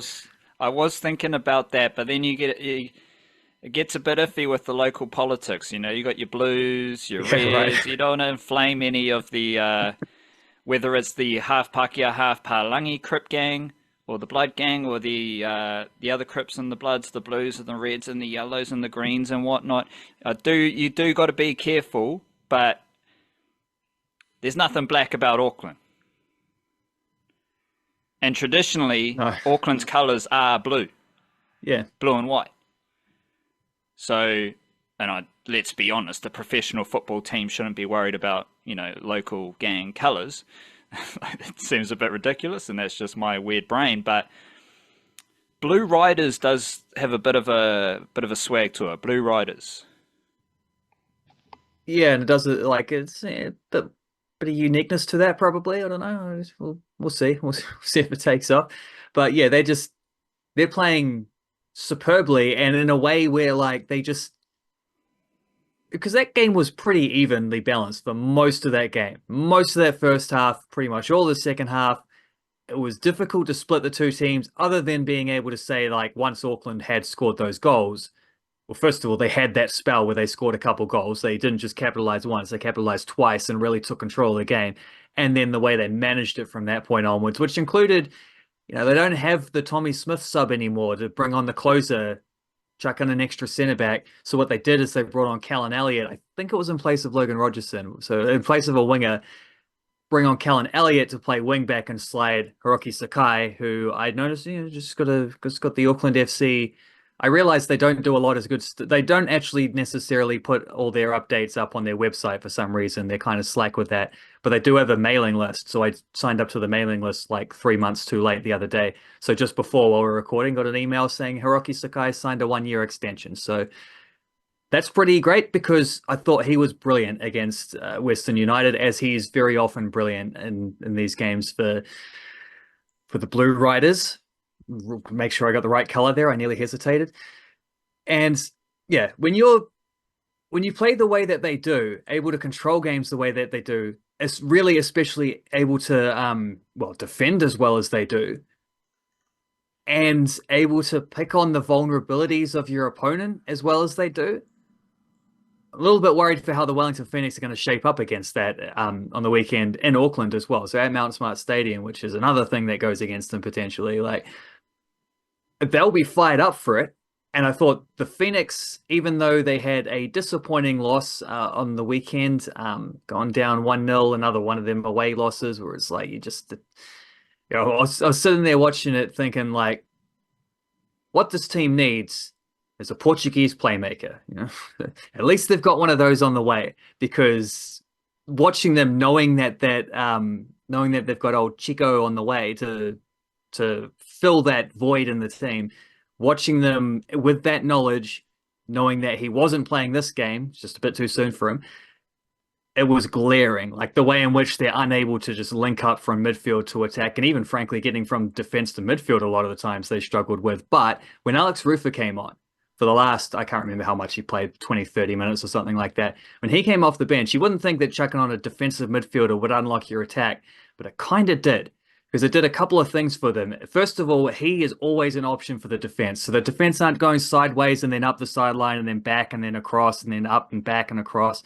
He's actually someone in the middle who drops in, collects the ball, is strong enough that he will hold off the guy who's pressing him. So he's like press resistant, I think is the phrase they like to use these days. He's press resistant. He won't lose the ball in those situations, which exposes the defense. That's not happening. And he's able to turn on it and then find one of your other midfielders. And then you are advancing the ball through the middle where you've got more space to work with. That helps. He does have passing range too, so he can lob one over the top. It's not always accurate, but it's often pretty good. He's got a decent long ball on him there. And then the other thing is, because he wins the ball so well, a lot of their counterattacks can begin through Alex Rufer's good work. Like he steps in, he wins the ball, he lays it off, the Phoenix are on attack. Well, if no one was winning that tackle before, that attack never happens, right? So I think there was a few of those ones too, where it was like just having his presence there, let alone the fact that he's the captain of the team, also pretty important. Just having one of your best leaders out there. They looked a much better team when he was on there. It wasn't for long enough that they were able to get back into that game and get anything out of it, but you can see what they're building towards, and you can also see the way in which Chico Heraldez is going to certainly help what they're, you can see there's just been a Marco Rojas shaped hole for most of the season, which Heraldez is hopefully going to fill. But at the same time, we also know there's a team full of a lot of youngsters. They will make 1 or 2 mistakes per game. I know why they lost this one on the weekend as well.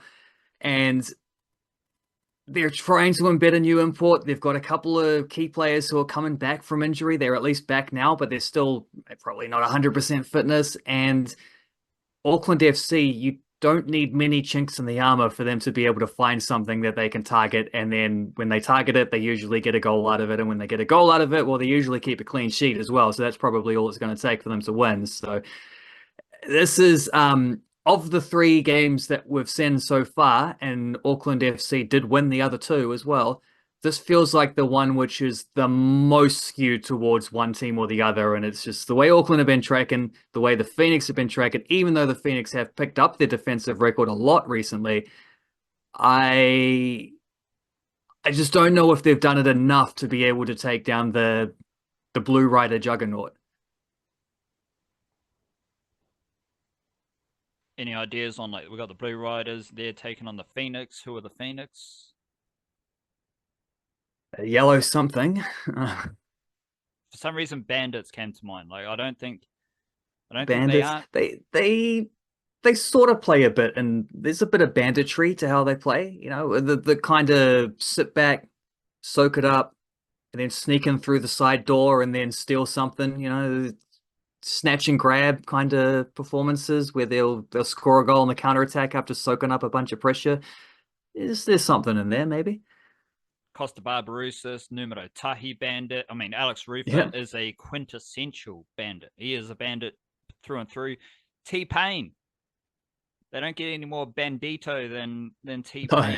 So shout out to the Yellow Bandits. Wellington Phoenix women, the female banditos, they played in Australia, so they lost. They had a 2-1 loss to Perth Glory. You went deep into this for our newsletter about the disparity in records between Australia and Aotearoa. In Aotearoa, 6 games, 4 wins, 1 draw, 1 loss. In Australia, 10 games, 2 wins, 1 draw, 7 losses. So let me check where the Wellington Phoenix are playing this weekend. They are playing at Porirua Park, the best stadium in Wellington. Let's go with that. Well, second best, because you got the Basin Reserve. Respect to the Basin Reserve. Forgive me, slipped my mind. Shout out to the Basin Reserve, best stadium in Wellington. Shout out to Porirua Park, second best stadium in Wellington. Wellington Phoenix versus Adelaide United. Wellington Phoenix still chasing finals footy. They're in 8th. 4 points out of the top 6. And Adelaide are pretty good. They're 3rd on 30 points. So this will be a tough... Is that this weekend? Because there's a Football Ferns thing coming up. So I don't know if they have international breaks here or not. You got me again. That's next weekend. So we'll chill out on that. Right. But do you have Well, they got a week off to figure it out. Do you have any words about the Wellington Phoenix losing in Australia? To me, it's not that interesting. I don't know the solutions. I don't know why it happens. I'd say it does remind me of like Junior Warriors stuff. Under 19s SG Ball, under 17 Harold Matthews. The reason I don't care about their results is because you got young men traveling to Australia to play every second week. Like, they're going to school, most of them. And then they're playing in Australia on the weekend. And it's all right to do that at one game. To do that every second week for 6 to 8 weeks is pretty difficult to get up. You know, you're playing rugby league, it's a tough game. So I don't follow the results too much because of that travel factor. The good thing is there's something they don't have in football. They're instilling that at an earlier age, that process, that professionalism that I think is very important, because you look at a team like the Wellington Phoenix women or some of those young players for the Wellington Phoenix men, they're playing in Australia every second week. It's very difficult to be consistent with that travel schedule as a youngster experiencing it for the first time. I'd say that's why Chiefy makes sure that he's got a couple of youngsters in the traveling party every game. So they do go to Australia. They do get the game day preparation, the recovery, all that stuff. And I'd say that's why Auckland FC, the Blue Riders, why they're pretty good already, because there's a lot of professionals there. There's a lot of dudes who have played professional football around the world who are used to that weekly flow. Of course, the Wellington Phoenix women, they're a professional team. Or I think we might still be at quasi-professional for them, respect to the females. Professional in terms of like football expectations, probably not as professional as it should be in terms of money in your pocket, if that line makes sense. And general human rights. And general, yeah. It just seems important. Yeah, well, like, not enough money to be a full-time job, but also they take up so much time that it's very hard to have a full-time job outside. Work that one out, ladies. Well, you're telling us. You're telling me. You're telling yourself. We know that all too well. So the Wellington Phoenix, like, I don't know what the solution is other than experience and grinding through this period, but they can still be a good A-League team if they win all their home games. And their next game will be a home game. So how do you, like, if the Wellington Phoenix women are a team who are dominant at home and plucky in Australia, I think it's a pretty good team. They just need to decrease the gap between the extremes they're dealing in right now. Yeah, that's exactly it. And that's a very good point, I think, about the not just how tricky it is to do the like international travel for an away trip stuff, but also the way in which, at least in the NRL, yeah, you have those lower grades where you start to learn at least that rhythm of it. Whereas in the A-League, there's not really even any way for the Phoenix youngsters to compare that to. I mean, the toughest thing they get is traveling from Wellington to Auckland or Christchurch in the National League or something. Like, it's not the same thing. That's a day trip, So there is, it's a tricky one to get a handle on. It's difficult to get used to that. But as you say, they're a professional team with professional expectations, and the frustrating thing about it is they had this problem last year as well.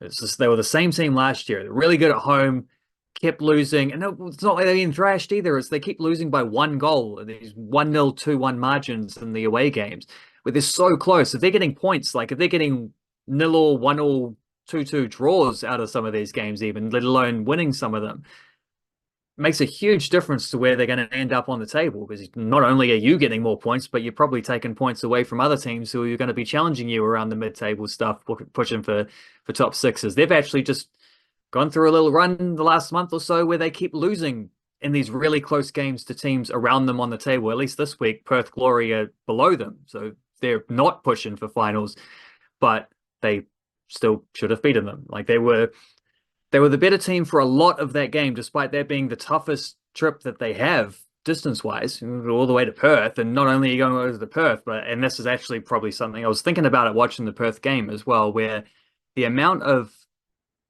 like, it's hard enough to have to do international travel in and out for these games and probably staying for a day or two, getting acclimatized and whatever, living out of a hotel for the weekend. I don't know. But basically every game they play in Australia as well, there's bloody like cooling break midway through every half. Sometimes there's two. Sometimes there's a cooling break every 15 minutes. Like they're also doing it in extreme heat, which doesn't make things any easier at all.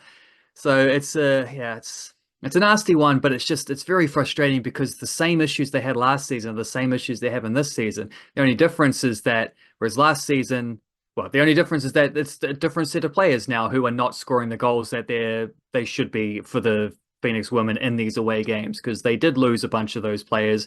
They did replace them. You know, you got Olivia Ferguson coming and didn't play last year. You got Grace Jale, played for the Phoenix 3 years ago, but didn't play the last couple of seasons.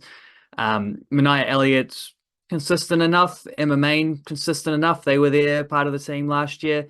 But Anneli Longo, even, who was with the team last season but was injured for a lot of the season, didn't necessarily have as much of an impact. Alyssa Wynnum was out of the team for a lot of last season as well, and she's really come back into contention because Macy Fraser left, basically. Like they're different players, and then maybe this is why this is being repeated, is because different players are now having to learn the rhythms of this as well. But I mean, it shouldn't be. Is experienced enough professionals. It's just, and they're creating enough chances. They're doing enough in these games to win. You have to score while you're on top, the way that Auckland FC do, the way that the Blue Riders do.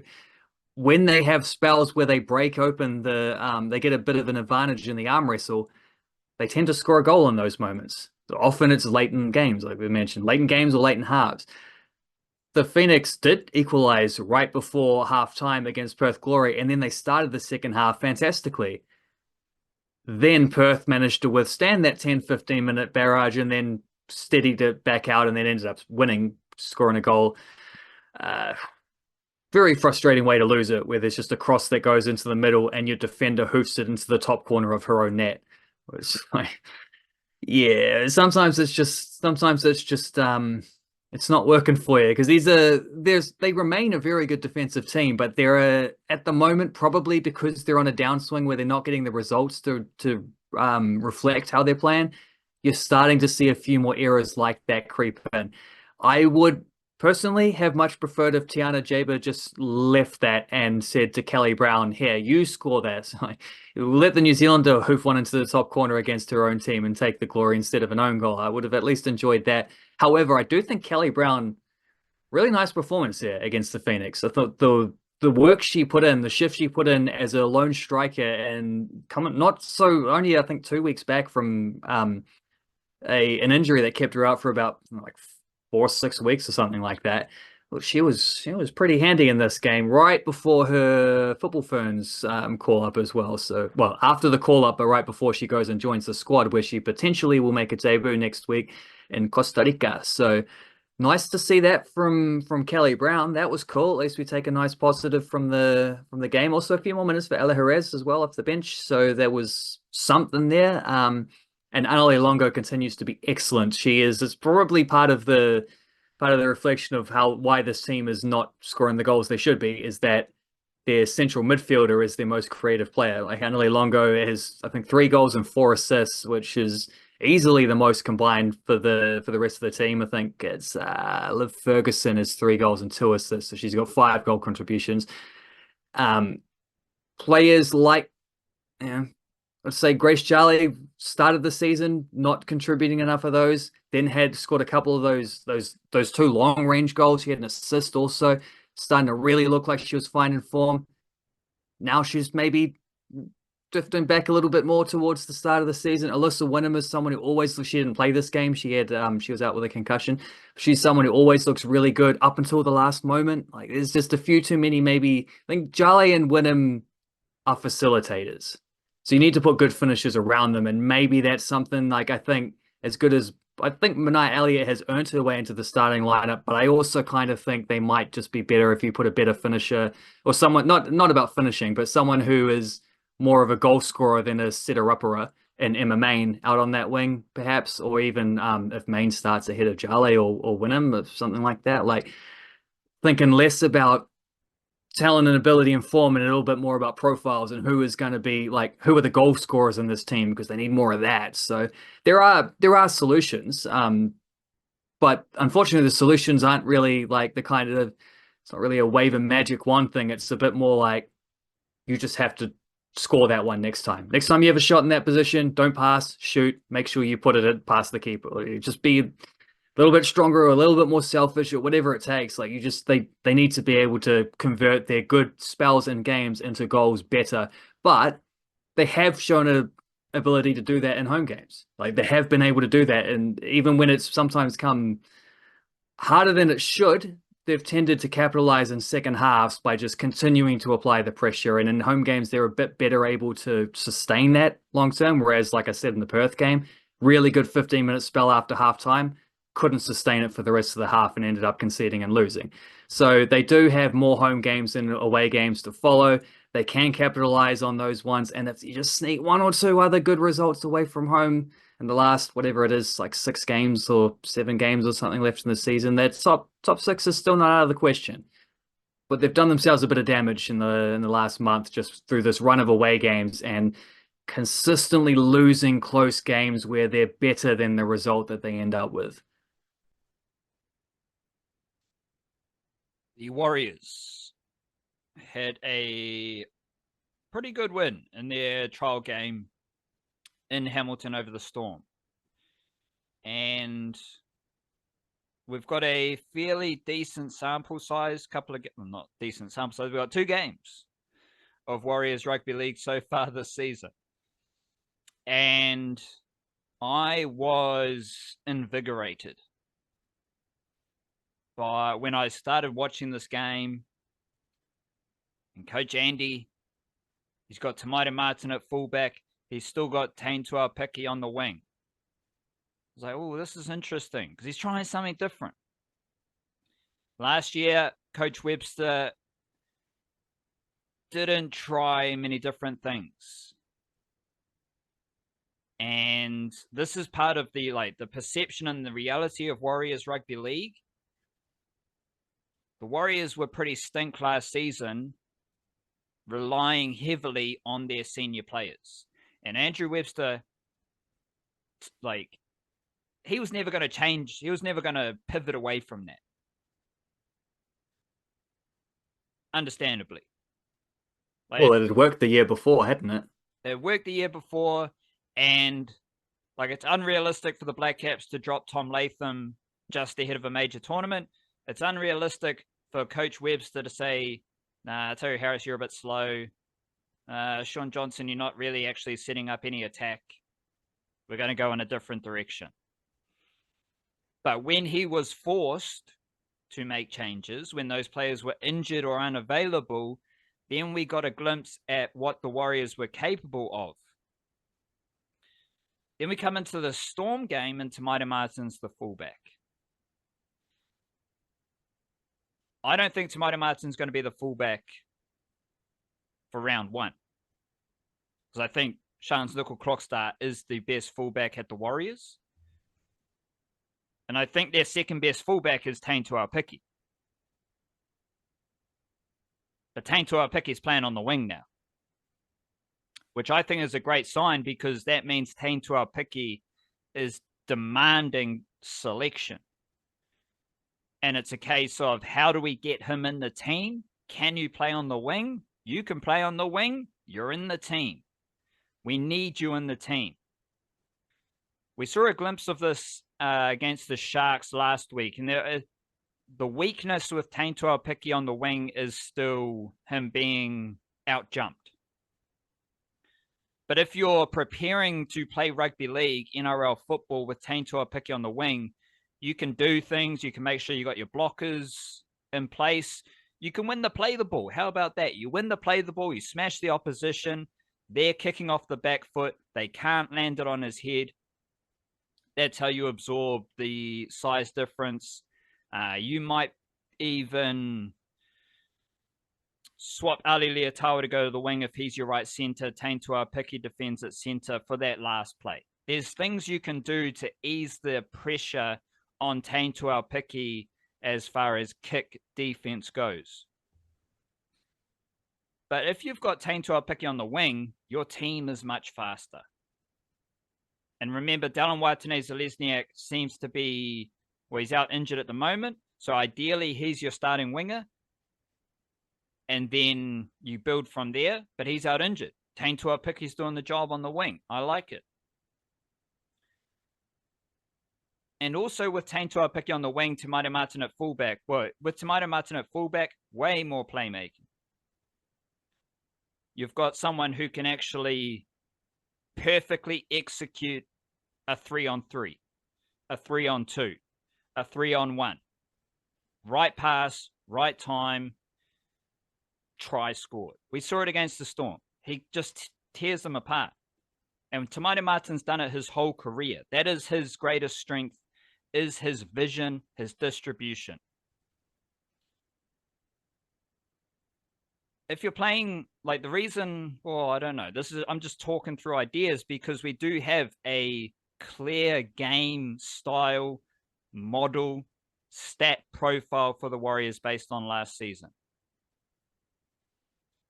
You know it very well by now, but I'll repeat a few stats. Second or third for total run meters last season. First for tackled in opposition 20. First for completion rate. Second for kick return meters. First for one pass hit-ups. Te Maire Martin's not helping your run meters. Te Maire Martin's not helping your kick return meters. The one pass hit-ups are so high because Shans Nickel-Klokstad is doing that fullback role. He's going to take, if you kick to him, he's taking that run. But then if he might take one pass hit-up, he might take two more. Like, that's how intense he is. And he's probably going to make meters. Te Maire Martin doesn't do that. Te Maire Martin is all passing and distribution and playmaking. Shans Nickel-Klokstad, very dynamic runner. That's how you see a clear change in the style of the Warriors if you're playing with Nickel-Klokstad at fullback compared to Te Maire Martin. And I reckon it's similar for Taintua Piki because he doesn't have that size, but he does have the speed, the footwork, the agility to get between defenders. It's a big difference when you've got Te Maire Martin fullback, Taintua Piki on the wing with Roger Tuivasa-Sheck on the wing compared to Shans Nickel-Klokstad, Dallin Waitene-Zelezniak, and Roger Tuivasa-Sheck. Like, Taintua Piki on the wing and Dallin Waitene-Zelezniak on the wing, very different styles of runners. Waitene-Zelezniak runs like a psycho. He runs it straight. Taintua Piki is going to be bouncing every way, looking for a hole, using his speed and agility to get between defenders. So it was an interesting decision that made that game a lot more enjoyable because I was watching something different. And if that happens again, the Warriors are sacrificing oomph, they're sacrificing run meters, they're sacrificing physically dominating the opposition with their carries. But it showed in that kind of opening stanza of the game against the Storm, the attack looks a lot crisper, a lot more crispy, because you have such precise playmaking, and you've got a run threat of Nickel-Klokstad. I think Chanel Harris-Tavita and Te Maire Martin. I think Te Maire Martin's a slightly better runner than Chanel Harris-Tavita. Chanel Harris-Tavita's a better kicker, though.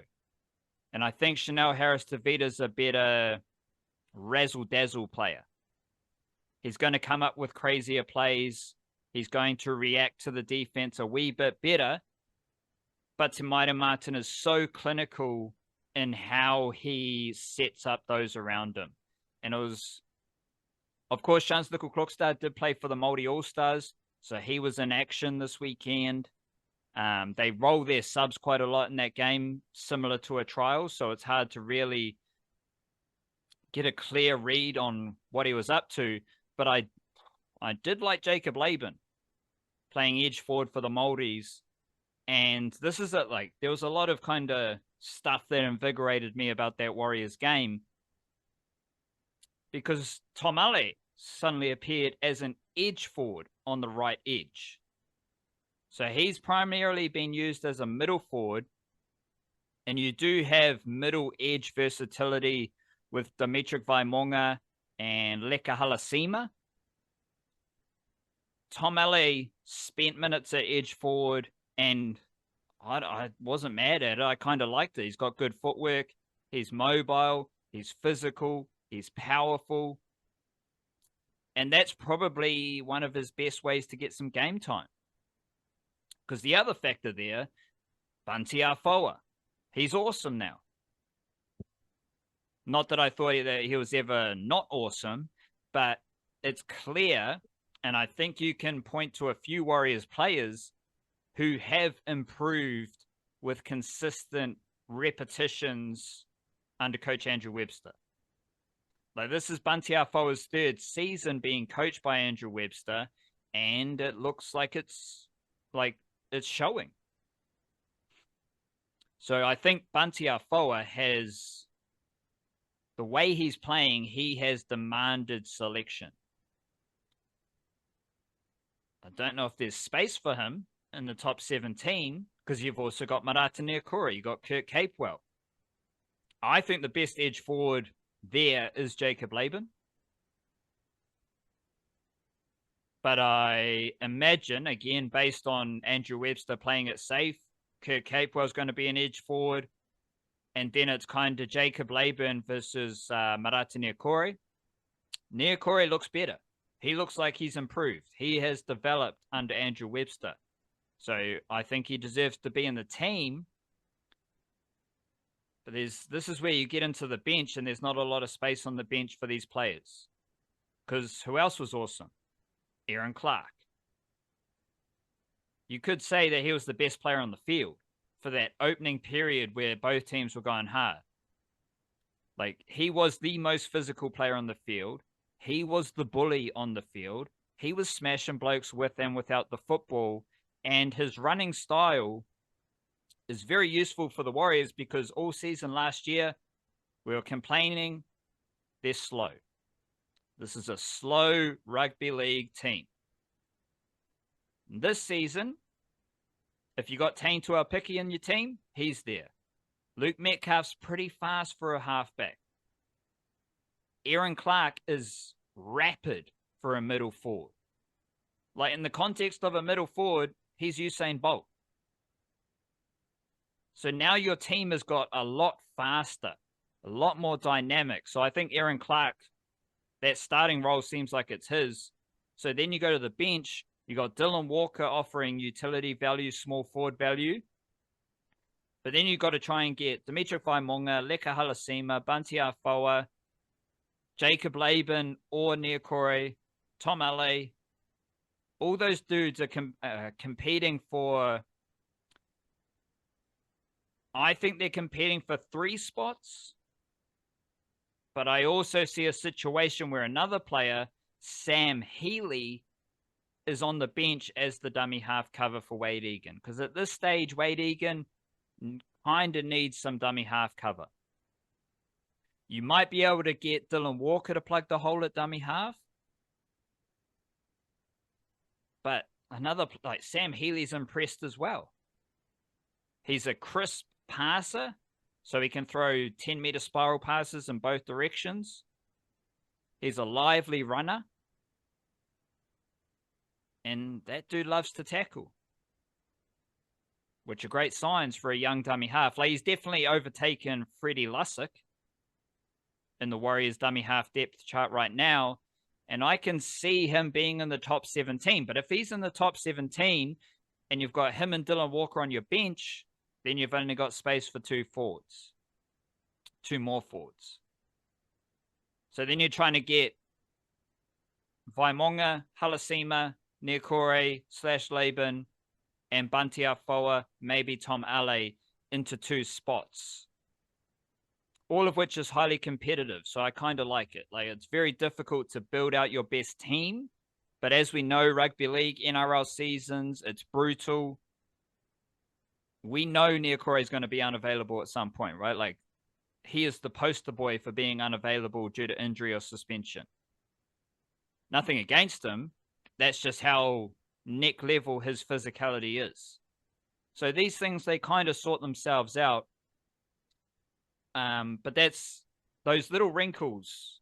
So Tamaita Martin fullback, Tain Tuapiki on the wing, Bunty Afoa getting better, Tom Ale getting game time as an edge forward, Jacob Laban playing big minutes in that Māori All-Stars. I don't know if it was big minutes. Let me double check.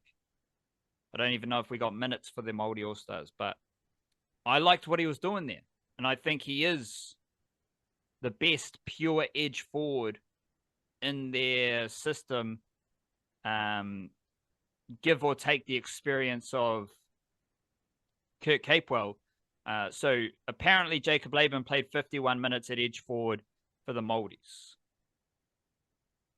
It's pretty big minutes considering Jordan Ricky was the only other player to play more minutes with 70 minutes as a forward. And I think that's an interesting kind of development step for Jacob Laban. Playing for the Māoris, playing, good minutes at that level as opposed to just a trial game. So I was impressed with Jacob Laban. Let me see if Shans Nickel-Klokstad did any kicking. No. He did no kicking for the Māoris, so that's to be expected. And I don't think he's going to be. I think he's the fullback, but I could wouldn't be mad if you've got a centre pairing of Nickel-Klokstad and Leotawa, maybe with Tain Tuapiki or Tamaita Martin at fullback. Because that just seems a lot more. It seems like it's going to give the Warriors a far more clinical attacking motion.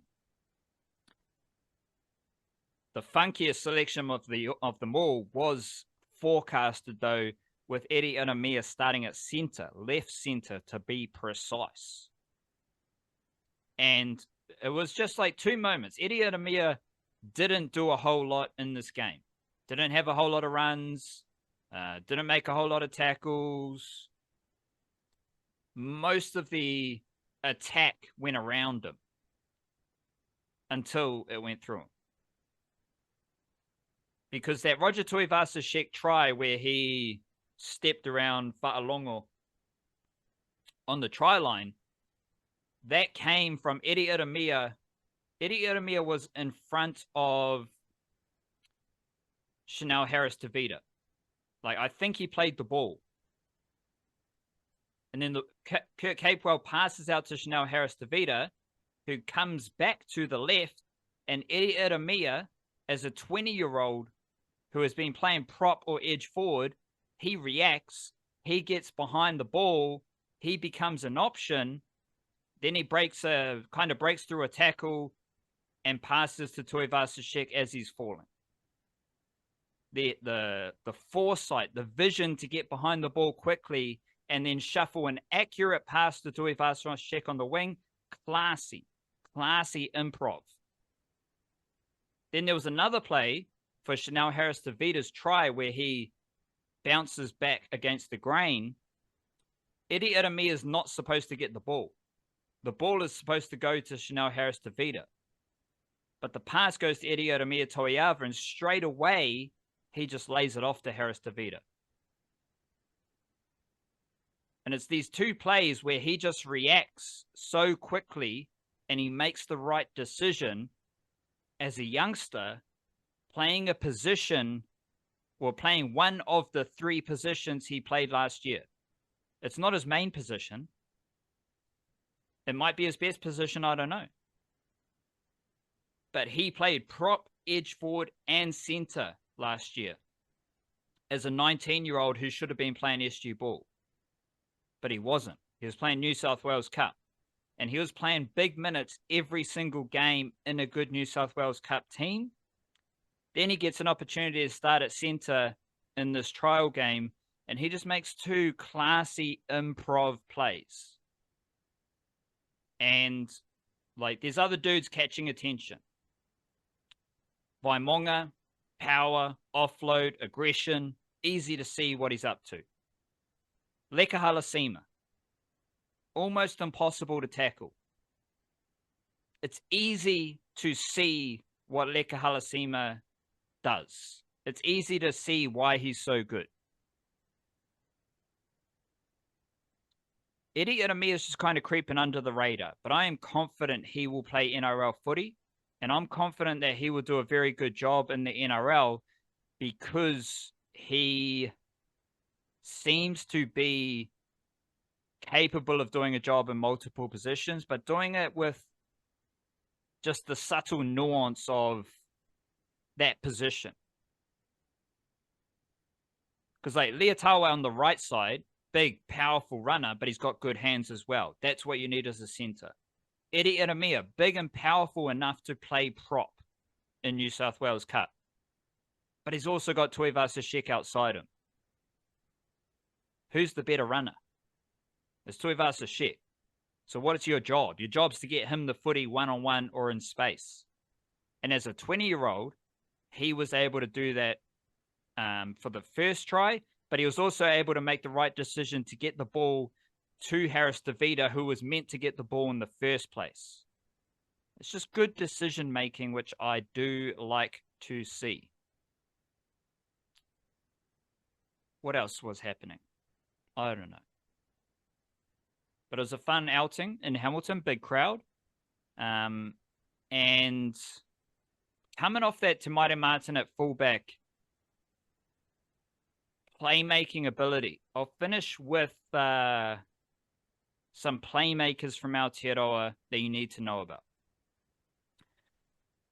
Te Hurinui Twidle is playing for the Eels, and I loved what he did for the Eels in their trial game, especially down short sides.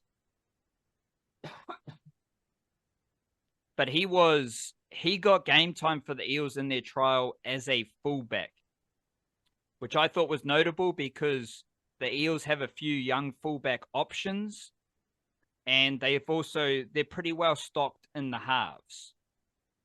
Because Te Hurinui Twidle, Turanga Waiwai Jr., he played fullback and number 6 for the Eels under-21s last year.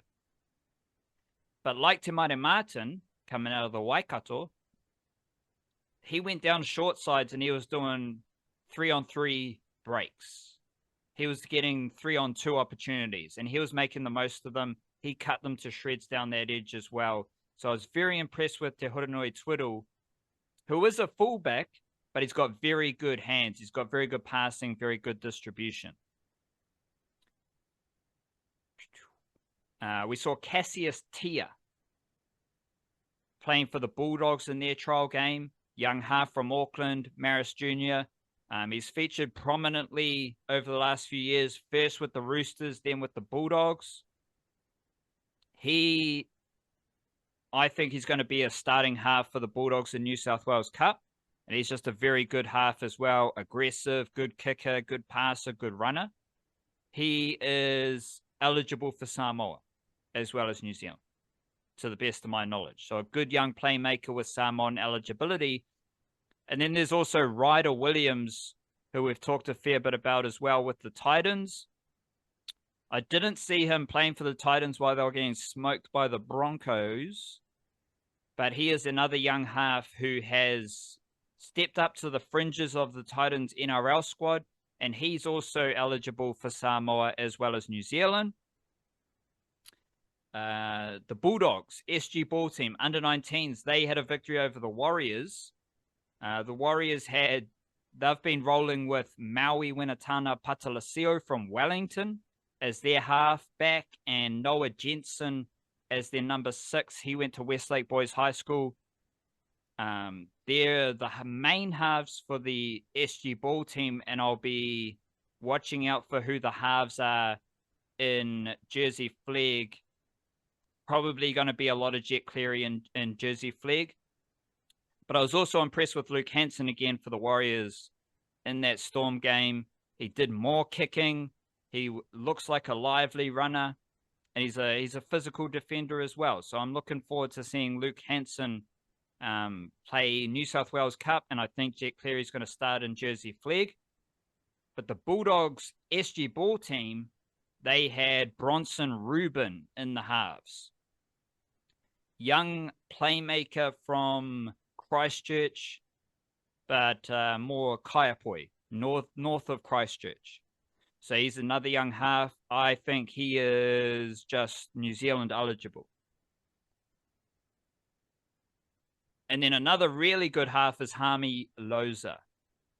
Knights started SG Ball with Loza and Ryder Crosswell in their halves.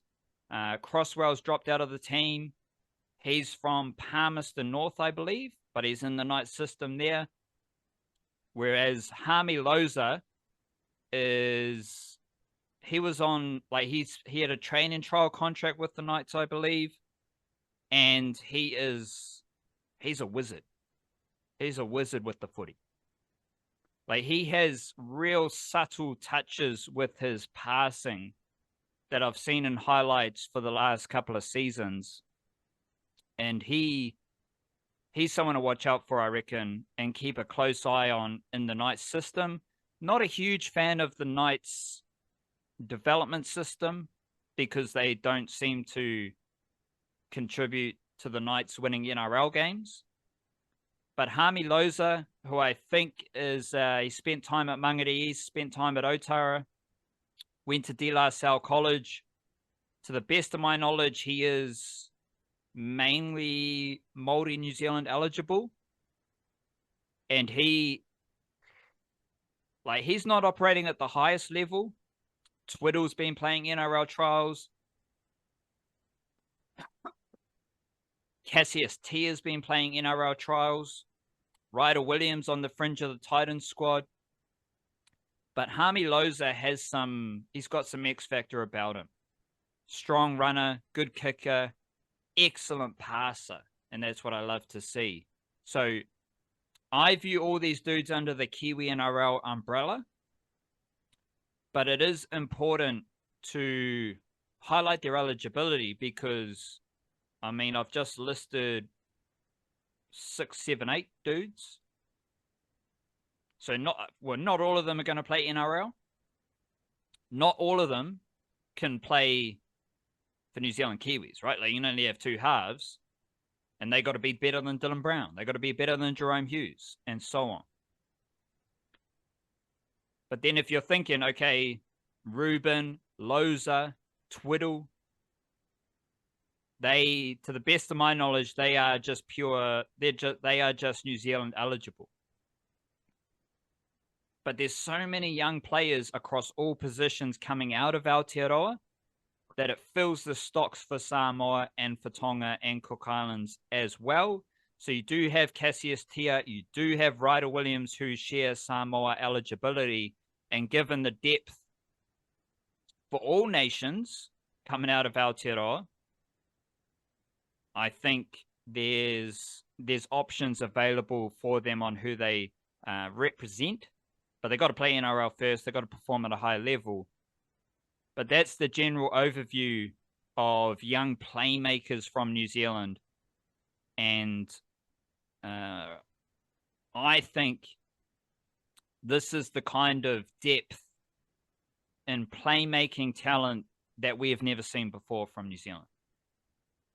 It's the equivalent of if New Zealand just started producing 10 players who are step-over wizards in football. Like, suddenly we have an abundance of halves from New Zealand, and the Warriors only have so many places, but the Warriors They're also recruiting young halves from Australia. So if the Warriors are recruiting young halves from Australia, I don't know what's like. It's a bit of a chicken or the egg situation. Like, Haami Loza, did he go to the Knights and then the Warriors had to find Aussie halves to fill those spots?